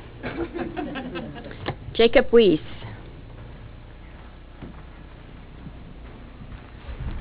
Hi, my name is Jacob Weiss. I live at 1205 Windsor Drive. I'm reading a letter today that has been signed by 27 of my neighbors in the Windsor Manor neighborhood, including Walter Circle. My name is Jacob Weiss, and I am here representing the below-signed residents of Windsor Manor neighborhood. In addition to what you have heard from other residents, I would like to voice my concern for the addition of the walking path impacting the Windsor Manor neighborhood.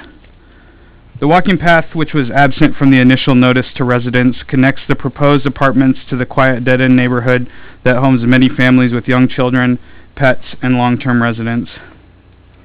It is presumed that the primary function of a path connecting these neighborhoods would be to give future apartment residents an access point to use our streets for overflow parking. It is our concern that our neighborhood could not adequately accommodate the additional traffic, nor provide enough open parking spaces to make it worth the construction of a path we feel would have a significant negative impact on current residents. On many occasions, I have slowly rounded a corner in the neighborhood to see a child with training wheels, a loose dog, or a cat darting across the street. The small town feel is something that drew my wife and me to this neighborhood. What will the city do to offset the safety and displacement issues created by the increase of parking from the apartment's guests and residents using the path? How can we protect our pets and children from the increased pedestrian and motor traffic created by the additional option of parking on Windsor and Manor? What will be done to upkeep the roads in this neighborhood? As good neighbors, we are committed to a neighborhood that suits everyone.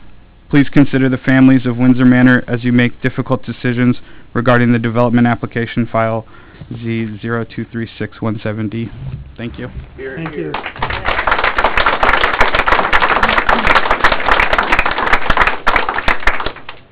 Randy Thomas. Randy Thomas, 1430 Windsor Drive. So I'm new to all of this, so I'll apologize if I make any errors. So I met Jake while walking around Windsor Drive last night, trying to talk to my neighbors about the proposed walking path to our neighborhood. And so mine is more of a process question. I don't know how you make your decision, what timeline you will use, will you make it tonight, what criteria you will use, and then because the walking path was added after the initial proposal, what kind of outreach were you planning to have with our neighborhood? I mean, I don't expect that Jake and I be the people to walk around our neighborhood and inform our neighbors about the potential impacts. I'm thinking something would come from the city. So my request is that I'm hoping that you're not going to make a decision tonight, because I don't think you have all the information in front of you from the impacted stakeholders that you need to, and I would ask that you defer any decision until you have that. And then, once all that is done, what's the process for additional input from impacted residents and stakeholders? Again, I'm new to the process, and I don't know if there's a project timeline where you have to make a decision by a certain date, but that would be good to know as well. Thank you very much. Clay is probably the best one to answer questions about the notifications that Could are given to the residents. Could someone please explain first the notification procedure, and then secondly, whether decisions have to be made tonight and what that might entail? You can do process, I'll do notification, how's that? Sure. All right, so the notification process is once we take in an application, there's some time period taken to determine if it's complete. Once that happens, notice is sent out by mail. It has to be done by mail to all property owners, to all people who own property within 250 feet of the subject property. Clackamas County, I work for Clackamas County, we do contract planning. We typically tend to make the bubble around the property bigger, just because it's simpler than what happens if we miss somebody. So for 250 feet, we're typically going to shoot for 275 or 300. But that's the notification distance. Then the city also posts information on their webpage regarding items coming up, and it's also posted here at City Hall in paper form. I guess the addition of the walking path, which wasn't part of the initial proposal. And two people have mentioned that, and you have me at a complete loss. What walking path? Well, I'm assuming, so on page 3-15 of what was posted on the website, there's, I don't know, there's this little jig that looks like a walking path. So I think that's... What are you looking at here? Is it this doohickey here? Yep. I don't know what that is, but that's within an existing right-of-way, Abernethy Court or Abernethy Lane. Sorry about that, I get them mixed up. Goes all the way across the north part of the property. It's not constructed, but the right-of-way is there. The road exists. Now, whether or not what this is, I honestly don't know, and we should probably talk to the applicant. Okay, maybe some clarification on what that is. And then the other question was about how the decisions are made. Yeah, so basically on that point, state law requires the city make a decision within 120 days of when the application was complete. Without getting into the weeds on what that means, the date on that was April 22nd. So that means unless the applicant is to extend that clock, which applicants have the right to do, the city would have to make a final decision, including any appeal to City Council, by August 21, give or take, according to my calculation. Given the fact that we've got new information tonight from the applicant, our recommendation is going to be to continue the hearing until the next meeting. Okay. And at which time, as far as additional information goes, we can talk about the protocol for that, but generally speaking, you would send that to Clay's attention, at the county, and we can get email addresses and all that before the meeting's closed tonight. And then the commission would take it up, presumably at its June meeting, and would then make a decision. And then for the public's benefit, usually takes about a few days to get that reduced to writing. Either way, that can be appealed, whether it's an approval or a denial, to the city council. And can they also send information to the city hall? Yeah, I don't know how you work that. 525 Portland Avenue, Gladstone, Oregon. Attention, planning, I think. Will that work? You can send it to my email address, and I'm happy. I've been getting a lot of it, and so Clay and I'm Jackie Betts can work with whoever needs that information to make sure that you are able to get it to us. So I would just, again, respectfully say that even though the walking path easement may be there, the addition of the units will create a new use because there's nobody there now. There's trees, right? So the concern that Jake expressed about additional walking traffic and car traffic on the residents of Windsor and Manor is pretty significant. Thank you for your testimony. You did really well. Thank you.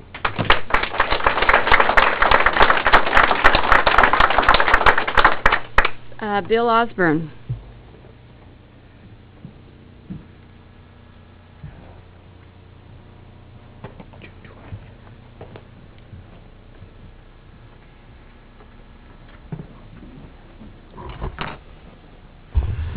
Bill Osborne, 7160 Monteverde. I was a little disappointed a lot of you didn't get out to see the site. I went out and walked around it myself and looked at it. I think it's really hard to make a decision on some of these things when you're just reading papers and looking at maps. Getting out and actually seeing it, getting the feel of the land, how the neighborhoods are, I think is a lot more impact. The gentleman was up here reading the letter from the 67 residents around the area, and property values was mentioned. Well, while I was out collecting signatures for another endeavor, I talked to the people on Stone Oaks Court. The apartments there loom over the top of them, and their property values have plummeted. There was a couple there trying to sell their house. Most people, once they turned the corner and seen this big, huge monster in their backyard, they didn't even bother to stop and talk to them. Last time I talked to them a couple months ago, they had dropped the price of their house 3 times already, and no interest. And I expect something like that to happen. We have more than enough apartments here in Gladstone. We don't want to be the city of apartments. There's a lot of them down along River Road, hundreds of them. I know I've been to most of them and talked to most of the residents in them. There's 122 units just went in off Webster, and they're still trying to fill those, so we don't have a short supply of apartments. And you know, I don't think we need another apartment complex shoehorned into a quiet little neighborhood. The fact that there was no traffic impact study done on this, and one wasn't needed, is mind-boggling. Again, if you go out in the neighborhood and you drive around, you see how small some of those roads are and how quiet the neighborhoods are for the most part. It's a no-brainer. It needs to be studied. What impact will the traffic have? How will it affect the residents? Abernathy Court, I believe it is the road. They're the little dead end. If there's people going in and out of there, those people are going to be affected. They're probably going to lose their off-street parking, and you know, that's something that again affects neighbors. Now, it all seems like a no-brainer to me. Chair Roulette, you said in the beginning that you're here to decide and make sure that Gladstone is a great place to live, the best place possible. So it seems real easy to come to a no vote on this, because a yes vote isn't going to benefit anybody but the people building the apartments. And I realize they have a stake in things too, but the residents of Gladstone and the city of Gladstone, I think, has a much larger stake. So I hope if you guys do vote tonight, or if this gets continued, when the vote does come in, you guys remember the residents of Gladstone and represent them well and vote no. That's all.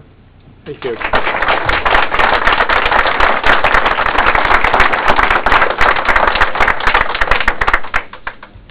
Samuel Butcher Doty.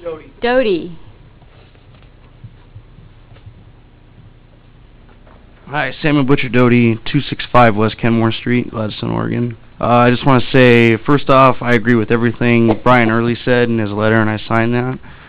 Now, I also want to know why there was a change in decision on the design last minute, and none of us were notified on it. Seems to me like it's a lack of expertise in how to navigate this sort of project.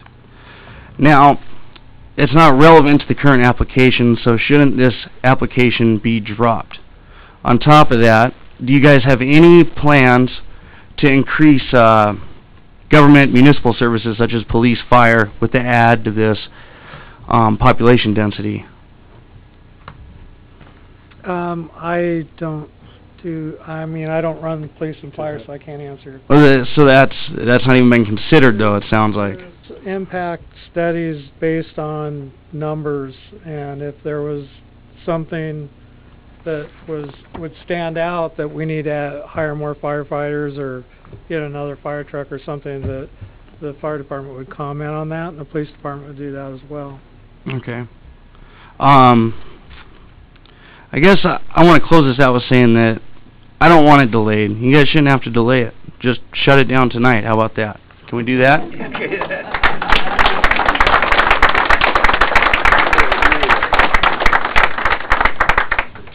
Just for clarification, in all of these that Clay prepares, all of these documents that we have available to us, he requests for comments from the Gladstone Public Works Fire and Fire Life Safety. So that's gone out.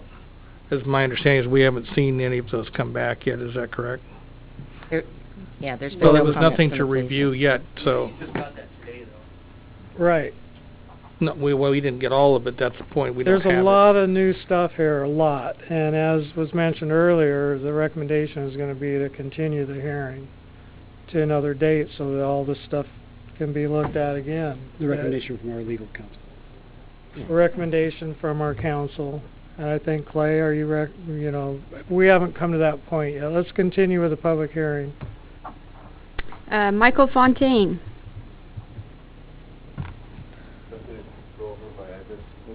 I have it could here. You just To be moved. Michael Fontaine, 1510 Manor Drive.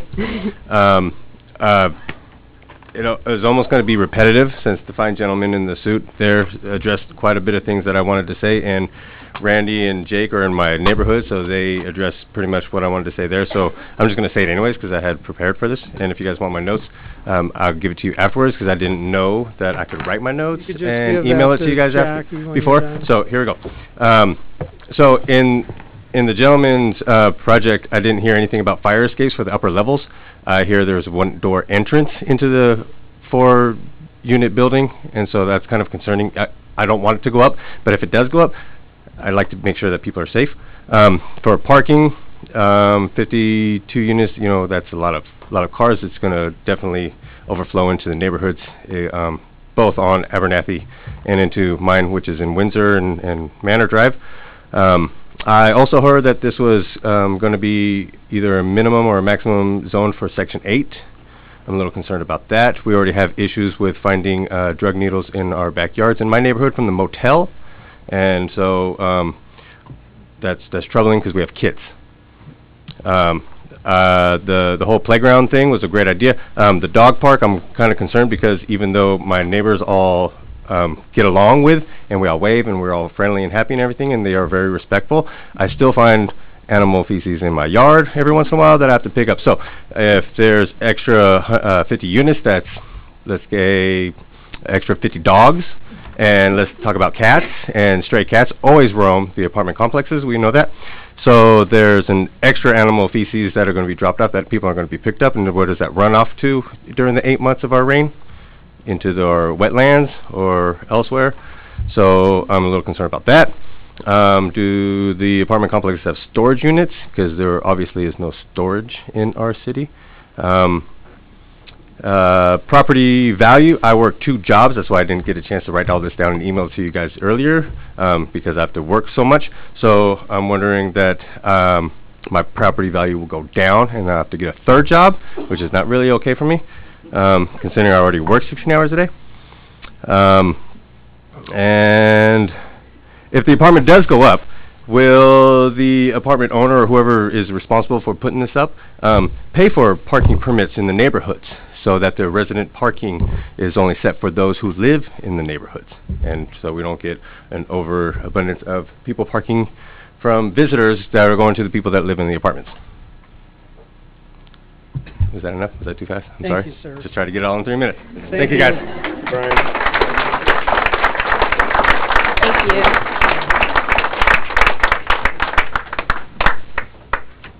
Stephen Worsley.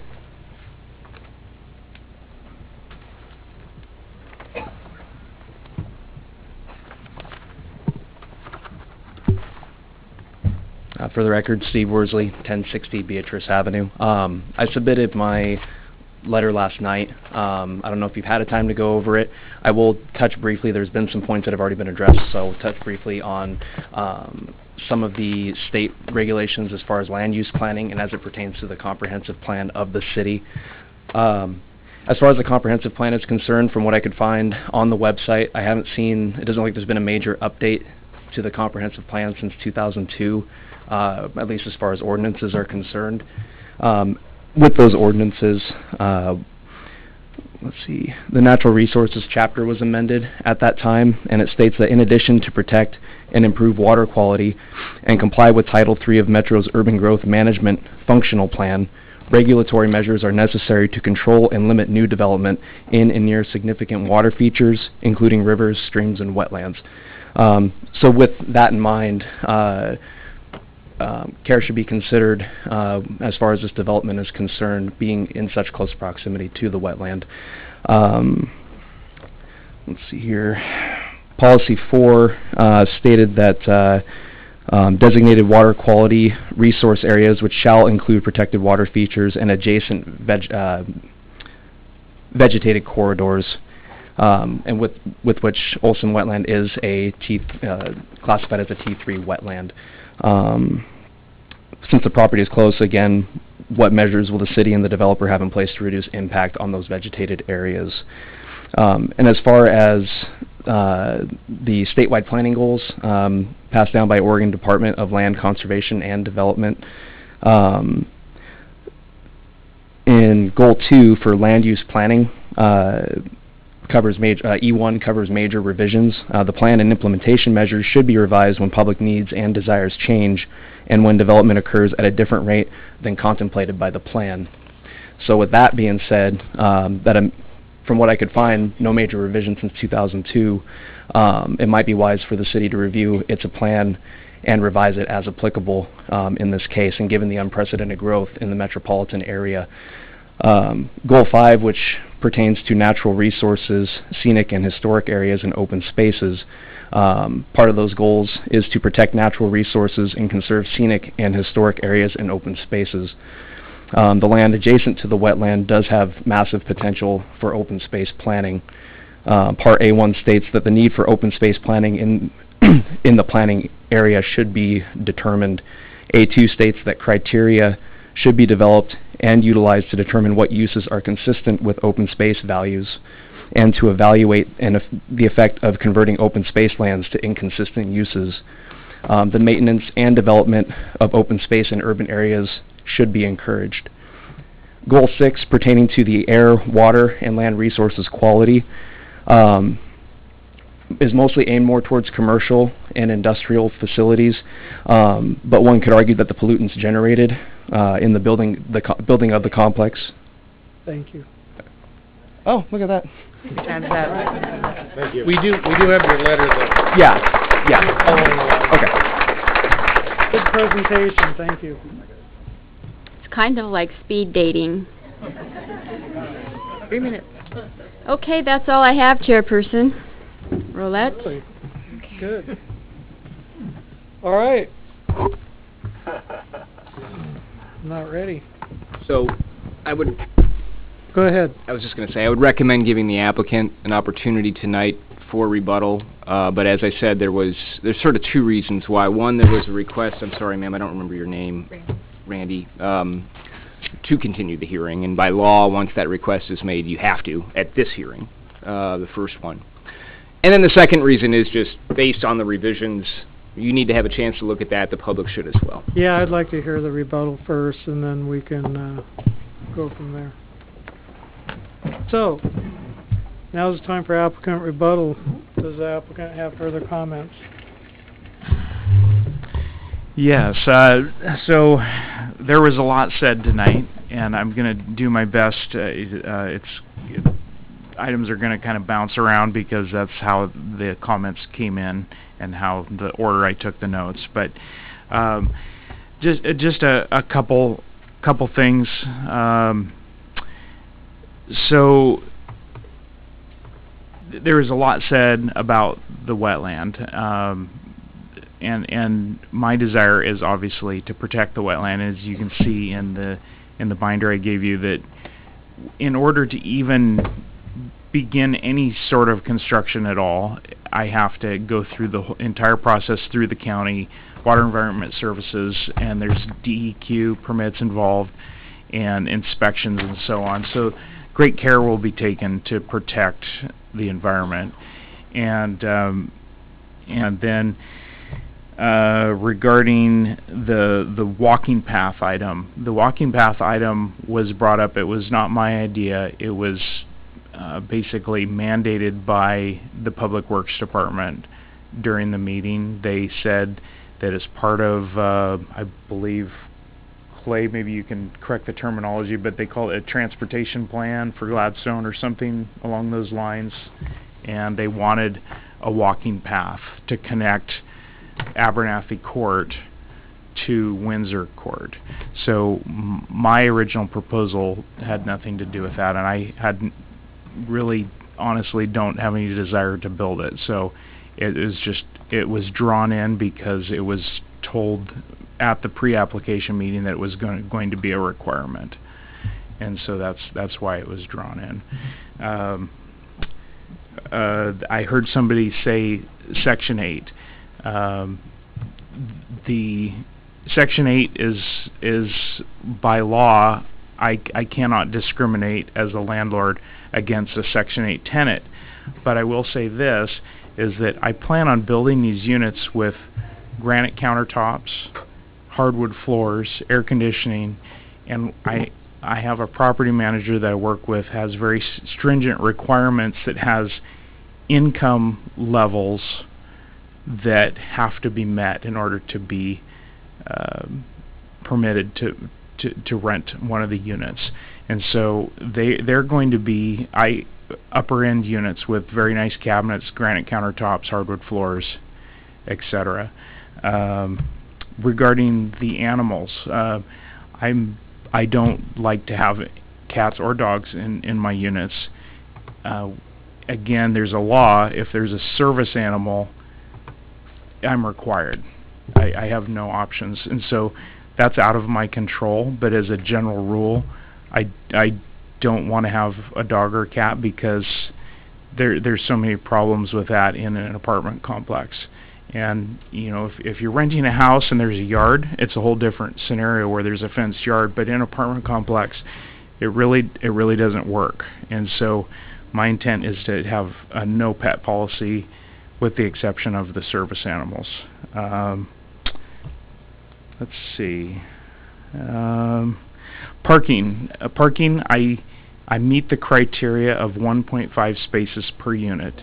Because they are one-bedroom and studio apartments, I've consulted with my property manager. We're coming up with an idea of having a one car per unit space.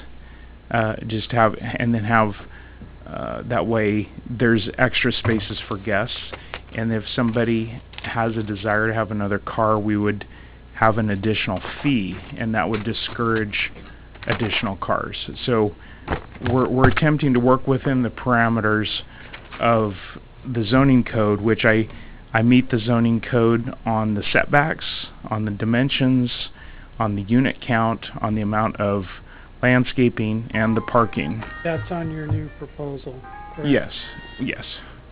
And the original proposal, the parking, didn't meet it because as I stated earlier, I misunderstood that I had garages with a parking space behind it, and I thought I could count both of those spaces as parking, and I didn't realize that it had to be a fully navigable spot or garage to count as a space. So there was an adjustment made on that.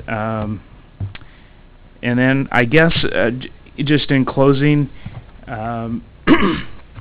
this property was for sale for at least 9 months, maybe close to a year before I purchased it. And I have waited 3 years. I didn't just swoop in and rush in and you know, try to make a quick decision. I've actually labored over trying to do this, and my application is at the bare minimum of the unit count. And as I stated, and as people have mentioned, I didn't desire to originally apply for this many units. Somebody else could have bought it and applied for 63 units if they could have figured out the whole parking and everything. It's within the scope of the property and the zoning. And I've had countless conversations with Clay about different scenarios, and I had this vision of doing these cutesy little bungalow type properties similar to some of the stuff that's up at Rose Villa on River Road, and maybe doing a 55 plus community. But the problem is the density and the zoning code do not allow it.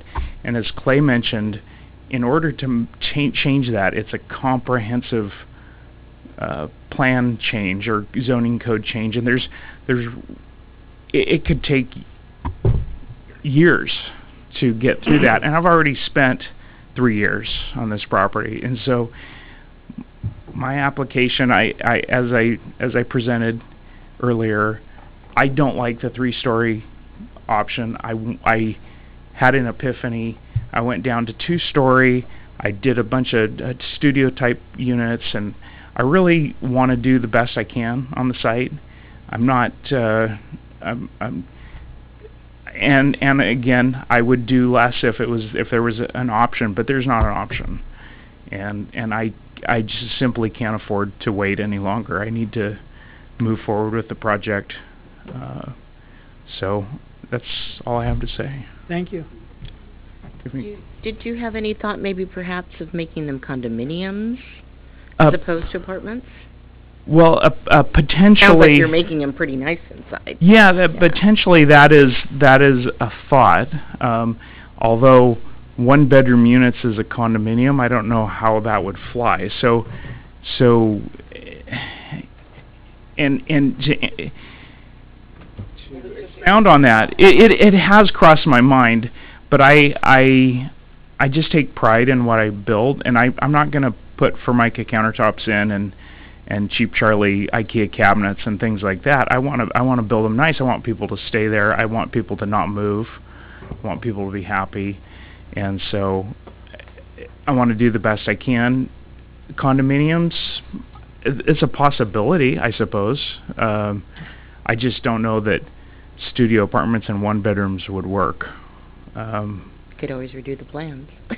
Well, I know it costs money. But it's all that it's in order to get to the 2-story buildings and not go into 2- and 3-bedroom units, you'd be 2 stories plus. And I want to bring up one more item. Is if people have talked about the I'm not sure the name of it, the apartment complex on Webster Road and the subdivision. And I've seen that picture, and I've driven by, and it's kind of shocking. But my site is a lot different in that the whole entire site drops away from the road and all other neighborhood. It drops away, and so with 2-story buildings, I believe that several of you had a problem even finding the site. And the whole site drops in elevation, and I'm not sure the exact number, but it's substantial enough that from Beatrice and from Abernathy, it's not going to be a towering project because the site drops. And so that was one of the questions that somebody had asked, was about the visuals on that. Right. And about whether or not you could provide those for them as well as us. Well, I did actually, when I handed you the binders, I had Jackie hand out the one page with the 5 buildings on it. Yeah. I had that handed out through the audience, and so they but do. This doesn't really show what it would look like in that space, right? You know what I mean? Like they're wondering what it would look like there, right? Okay. Something like this comparison. Yeah. So this is single family and then this is it behind, that kind of visual. So that would take into account the grade of whatever the property that you're building on. So Well, I think street view would be yeah, I think for the street view that we're speaking of, the house at 1180, which I still own, is a 2-story house, and the house at 1210 that Brita lives in is a 1-story house with a pretty steep pitched roof. The property slopes behind them, so the most you would see is maybe just the roofs. You wouldn't. I don't know that you would see the dwellings. I think that kind of imagery, probably from all sides, you know, the other roads too, right, might actually help a lot of the neighbors in understanding the impact it would have on them. Right. So I'm just kind of putting that out there that might help reduce some of the complaints that are coming in, because the image that's on there is kind of what everybody's expecting. Right. Well, yeah, I did, as I said, I did hand out the 2-story depiction of 5 units together, and you know, the criteria for application does not state 3D renderings are required, and I honestly, I don't even know where to begin on how to have that done, and so that could be a difficult prospect to I don't even know who I would talk to about that. But More questions from the commission? I have a comment. I have a topographical, which again got off the GIS for Gladstone, which I recommend that all of you here, if you go to the Gladstone website, Jackie knows, can help you navigate to that. They allow you to turn on and off the water, the sewer, the power, the storm, everything, all the different levels on a drawing. And to your point, where you come in the Abernathy Court, if you look at the topographical map, it drops at least 10 feet and about 20 feet. If you looked at it, if you've been out there and you look where the fence is right now, where the gate is, where you would go in, which is roughly where the roadway would start, right, and goes along, and then but the property to the right of it, if you walk in there, it drops off. I mean, it drops very steeply, and the topographical map will show you how fast it drops, and it drops at least 10 feet in the first 15 or 20 feet, so it's a very steep drop. So the house is going to sit that much lower, or the building that you build, which is, I mean, I'm not saying that's a great thing, I'm just trying to give you more information, and if you look on that site, it can also answer a lot of your other questions, is what services are provided in that area. Fire hydrants are shown on there, the water lines are shown, the storm line that's down through there, drainage, all that is on there, and it's worth looking at it, and it's on the Gladstone site under I think it's on the public utilities, isn't it? Public Works page. Public Works page, yeah. If you go there and go to the bottom and click on it, it takes a few minutes for it to load up. It's a project that the city has contracted with, or it's actually in partnership with Oregon City to produce this, so that you have accurate drawings of what the property looks like. That will tell you what the water runoff is. It gives you an idea how steep it is and where the water is going. And because I think that seems to be a lot of issues with a lot of folks. It's a legitimate issue. It's just that can help you visualize it if you know that property where you drive in is here, and where the base of the building is down here. That makes a huge difference about what's sticking up in the air. right, and thank you for that. And in addition, if you look at the plot maps on both drawings that were presented, but both of them show at the property line a fence, and then right past the fence on my property a rock wall.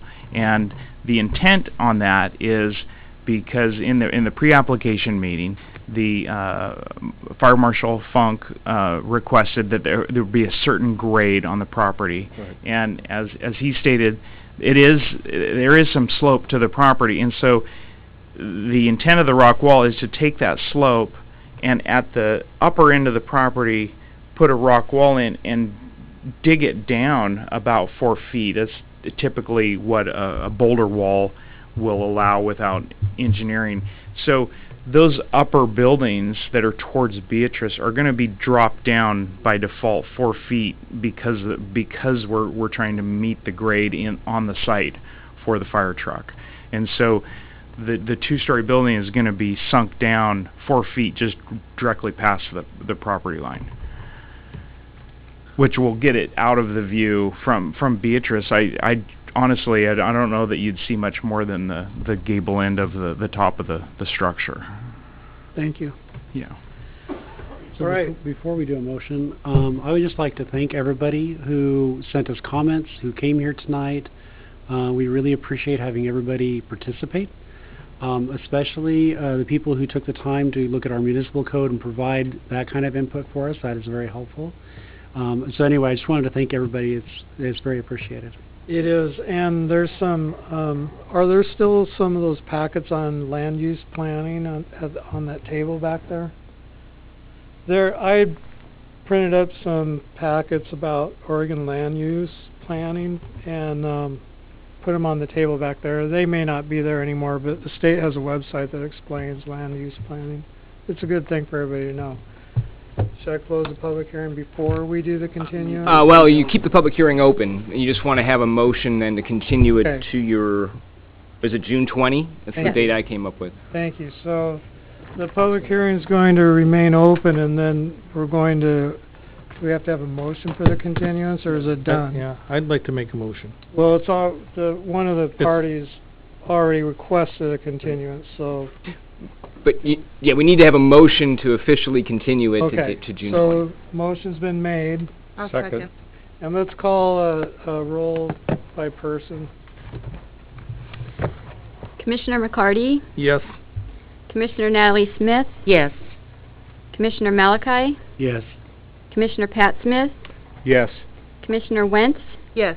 Commissioner Poole? Yes. Chairperson Roulette? Yes. So the public hearing is going to be continued to the date of June 20th. That's correct. And what else do we need to say? 6:30. They can still submit comments during that time. So anything that you want to do any more written, there's a lot of new stuff that came in tonight from the applicant and the public as well. All that stuff needs to be compiled and gone over again. Jackie, Question? when will that be available on the site? That was my question. Thank you. I'm sorry, I didn't catch that. Malachi. When will all of the information from tonight be available on the website for everybody? We will get it up there in the morning, so I will say by noon tomorrow. All right. And that's my address up there. If you want to submit further testimony, you're welcome to do so.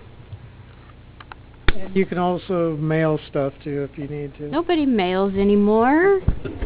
She wants you to stop encouraging Let's have that. a hand count of people that would actually put something in the mail. There. There you go. Thank you. I have a quick comment. I want to thank all the folks for showing up. I remember being involved in some of these situations when the people showed up after the fact. And I hope you do your homework. The gentleman that brought up the Oregon Land Use Plan and another person mentioned Metro. I hope you all understand that the density requirements that are imposed on the city for multifamily housing, like it or not, are not strictly something that the city comes up with. And here we are empathizing with you, but at the same time, much of what we're seeing here in terms of pressure on available land has to do with land supply and with how Metro's administering things. So some of the questions and comments should be directed there, and find out more about that, because I believe that this property may even be within the high-capacity transit corridor that TriMet and Metro have designated on McLaughlin. So they're encouraging it, and obviously at the same time they're encouraging protecting wetlands, and this is where the rubber meets the road, so please stay involved, and thank you all. All right. So let's move on to discussion or business from the Planning Commission. Anybody have any discussions or business? I do want to mention, Clay had brought up that we have no low-density multifamily zones. I want to know if that's something that I we love as handwritten a letters. team can look into implementing, or if that has to go through city council.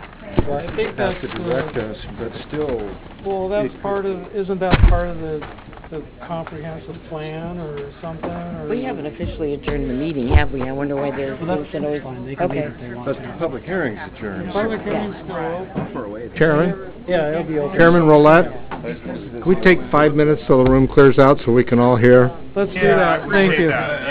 Thank you all. Thank you, Patrick. I was going to suggest the same thing as like, Yeah, I can't thank do you. anything. I appreciate that. Thank you very much. I appreciate that.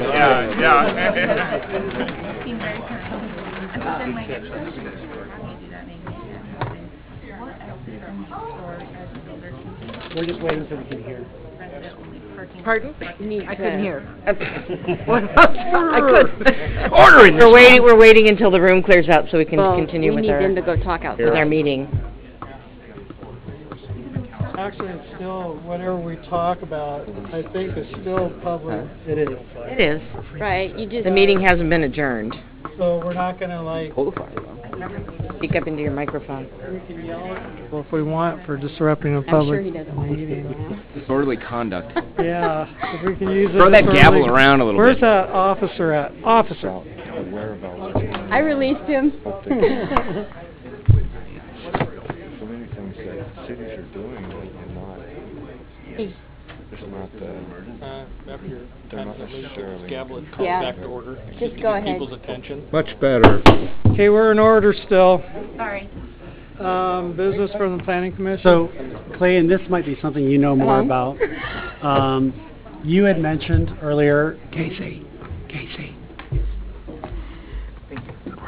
You had mentioned earlier that we have no low-density multifamily zones. Is that something that we as planning commission or city council could move forward to adding to the city or not? Sure, that'd be a discussion item. You both. Who would start that process? Well, anybody could initiate it. You could, a property owner could, a group of owners could. But the planning commission as a group or one of you could initiate the process, and it's two-step, it's minimum of 2 public hearings, one before you folks for recommendation, and then it would go on to council for decision. Because we've had a couple times now where developers have told us that they're only adding density because we are telling them they have to, and we've had all of the residents complaining about it. If nobody wants it, it seems like it'd be in our best interest to provide another option. I'll say one thing, and this goes along with Colonel Less's comment. About Metro's requirements. Careful what can of worms you may open up. Right. With this. Right. Because right now, you are somewhat unique in the metro area in terms of how much of your city is zoned for single-family development. Yes, that much multi, and if this site develops, Hold you on will a second, I essentially still be can't hear out. with them talking over there, so if you wait a minute. Metro has been leaning on staff since staff has been staff for Gladstone regarding your perceived limited amount of multifamily zoned land. You frankly don't have much, and those stats on rentals that this guy was spewing out, that's great. Most of those are existing single-family homes that Gladstone residents have decided to rent out to other people. You don't have a lot of multifamily zoning. The big one, the Transu property, is now fully developed. If this one develops, you've got one more reasonable sized piece, which is the one adjacent to the south of this one. Otherwise, you're just out. And percentage-wise, you don't meet the numbers. Most metro jurisdictions are legal. I mean, it's arguably a state requirement. It's certainly a metro requirement to have about 25% of your housing stock be in multifamily. You guys are And we're not that close at all. to that. Yeah, we're not even close. So, I mean, you potentially, by seeking to basically meet a desire that I don't disagree with, but I think if you talk to some of your colleagues in other cities, they'll share it. But you may find yourself opening that up only to find out that Metro or DLCD comes in and says, if you really want to talk about multifamily, here's what's really going on. Then we'll end up looking like, what is it, Southeast 17th Avenue? Wow, talk about density. I mean, because the concern I have is that almost every development that we have that's large like this, almost every time the developer says, we didn't want to do this, and all the residents are like, we didn't want this. What are you, like, is the single family on Glen Echo, is that one that you're talking Well, about, like that the R10 Webster or? apartments, they said they didn't want to do that density, we made them do it. And Wow. this case, he said he didn't want to do it, we made them do it. I would say that the Webster Road, they were looking for cover from you guys. In this case, Casey did not want to do anything like this. Yeah. No. And I hate to see us, I know it's mostly Metro, but I hate to see them being forced to do something that even their own neighbors don't want. If nobody wants it, it really sucks to force it. Yeah, but it isn't, I mean, Metro's one, then you've got the statewide planning goals, you've got the Federal Fair Housing Act, it comes all the way from Big Huge Brother, all the way down, and I mean, how many of you have ever lived in an apartment? Probably all of you. Oh, yeah. And it is a necessary housing type. And I'm not arguing whether we should have apartments. I'm just saying... They are. Well, no, I mean... They are. They are. That is part of what they're arguing, but part of it is also the number, right? Like, what Casey was saying, he's like, I wanted a lot less units. Right, and I agree. And even in rural Clackamas County, you know, we've got a big urban area, we've got 5 multifamily zones, ranging from 60-some per acre, which is much higher than this, on down to 12. You know, 12 an acre would transit, be, you know... Is 60 like pretty much where there's the transit? Yeah, that's like a very light limited rail. area. It's up on, we got a little blob on Fuller and another one on the north side of the Clackamas Town Center. And you're right in saying there. after this property, there's only one property left that Well, there's one decent-sized piece left. Without tearing buildings down. without tearing buildings down. Right. But the high-density zoning is only in these places. I was, honestly surprised that was high density. That This one that we're looking at? Yeah, because I had, regardless of what... Because you've seen it as Osborne green space said. all the time, and I think that's the issue. Everyone's seen this as green space. Yeah, I knew and the they bought the places property there. thinking it was green space. I understand that. I mean, I when I buy a property, you check what the green space is One around. gal knew, because he told her that he was going to do something.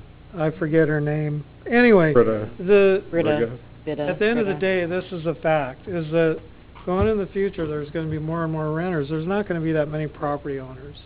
When all of us baby boomers croak, coming up, Not so fast. Not you, don't, yeah, you... Well, I would add I know. that Metro's made it very clear, and it's certainly happening in Portland and elsewhere, that regardless of what people want or can afford, their goal is to get that rental type That's why I property, get the suggested- multifamily property in a much higher ratio, at least at 50% of all the housing. So That's why I if, suggested as you condos. said, Portland, that's if- totally true, yeah. But and for- so it's for that- encouraged the- that way, and the- we don't necessarily want to open a can of worms trying to accommodate. The default kind of lazy standard for metro suburban communities is 25%. That's not even really what it is. It depends exactly on, Hillsborough has a slightly higher, there's other factors that go in.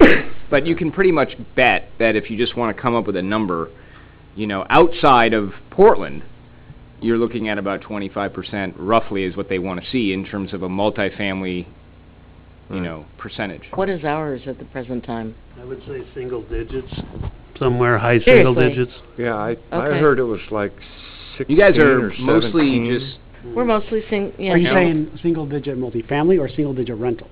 single-digit Acreage, multifamily. acreage for multifamily, acreage That's what's zoned zoned for for. multifamily. Right. Yeah.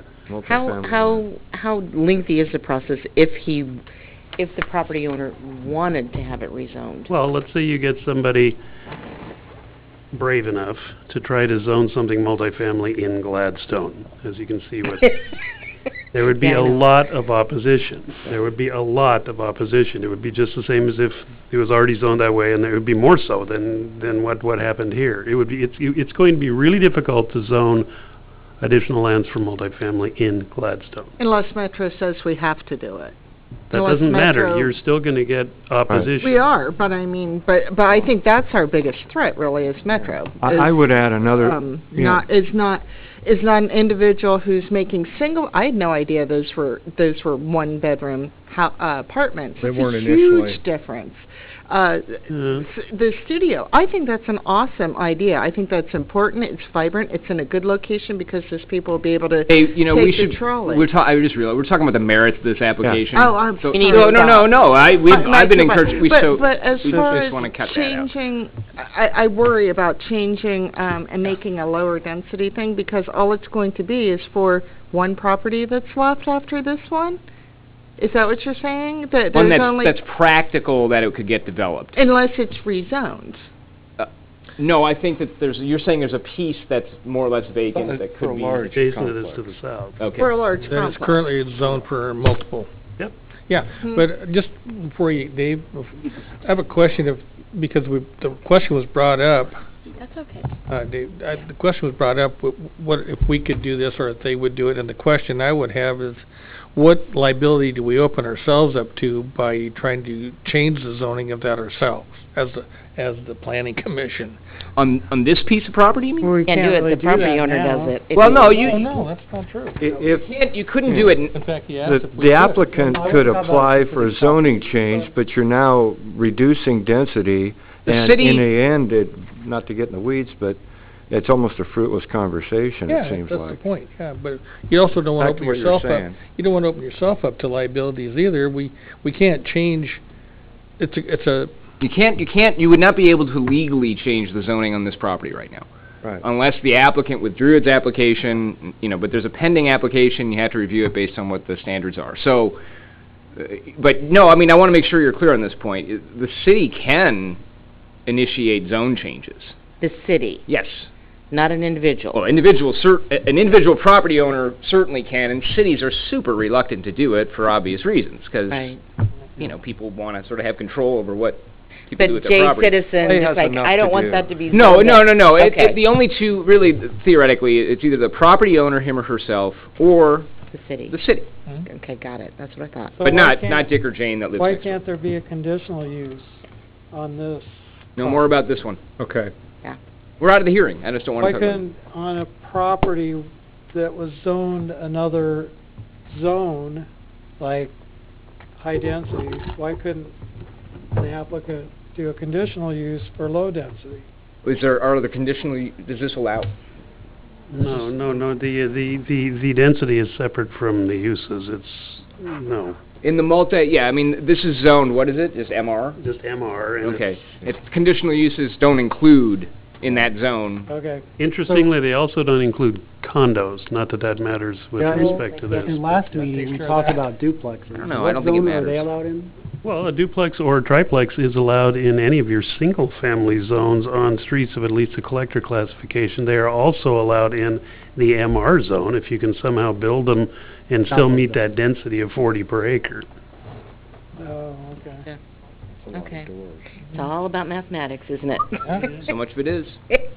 All right, any more business from the commission? I have a question, and it relates to a letter that was submitted, and I just do not name any names, short paragraph, I'll read it to you, to find out if we're in compliance on this. It says the parking is clear, this is a reference to tonight's issue. Says the parking is clearly inadequate. The City of Gladstone Planning Board consistently gives in to builders and allows less parking than our codes call for. These standards should be met and exceeded. We have codes and they must be followed. Are we not in compliance on parking with anything that's Well, I can talk generally, not that specific question, but generally speaking, when it comes to multifamily, it's been my experience, and I've been doing this for quite a while, the parking requirements, the parking minimums for multifamily, frankly, are never enough. But your city requires 1.5 per unit, 1.5 parking spaces per unit. I can also speak a little bit about that because on some applications that we've received in the past, we would have some number of parking spaces required, and the applicant would, say, well, we can use a couple on the street, and we can get a variance for a couple more. And whenever, we were shaving a parking space here or there, then some of the community would feel like we were giving in on the parking space thing that, like you're talking about. And I'm sure you can think of quite a few times where we've done that where we didn't. But it's always been within the range of what the code requires. Well, except for when we did the variances, so which gave us like 20%. Yeah, but even that though is right? technically still allowed by the code. You have an adjustment that's allowed. But I think that's the type of thing that they're talking about where we are giving into developers about parking. Could be, and remember that along Portland Avenue, you can count on-street parking. So there's that too, and it kind of looks a little goofy. The parking card is played a lot in the city when they want to use it for an argument. That's my experience. Here's another question. What about all this stuff here? Are you gonna redo the whole, because this is a totally different application. Well, what I talked to David briefly, and I'm not going to do any mailings. That's all going to be put up on Jackie's school website, so it'll be available. And frankly, that is not a new application. It's got 2 fewer units. It is slightly sorted differently, and it's kind of different. All right. What do you think, David? Should I just call it? I think it takes a lot for it to be considered a quote-unquote new. Oh, yeah, so it's a modification. Yeah. All right. I do have a question about, the wetlands have been mentioned a lot. Remember, not on this. Oh, We're outside of the hearing, guys. Okay. And gals. Come on. Okay, so that's a good time for me to talk about the next meeting, right? Yay. 5:30 p.m. we're going to do a joint work session with the City Council, Planning Commission, for the transportation system plan. We're headed into the finish line and we need to do a joint meeting. So we're going to start at 5:30 on your night, June 20th. Yay. Yeah. And then we'll pack them in again and continue with this. Oh boy, You did very well. I mean, speaking of doing well, you guys handled yourselves very nicely. Good. Yeah. Shall we You haven't had the hard part yet when you had to make the decision, but still. Oops. Can we adjourn the meeting? I second the motion. All those in favor? I deferred to Clay, but I think we should talk about it before the 20th.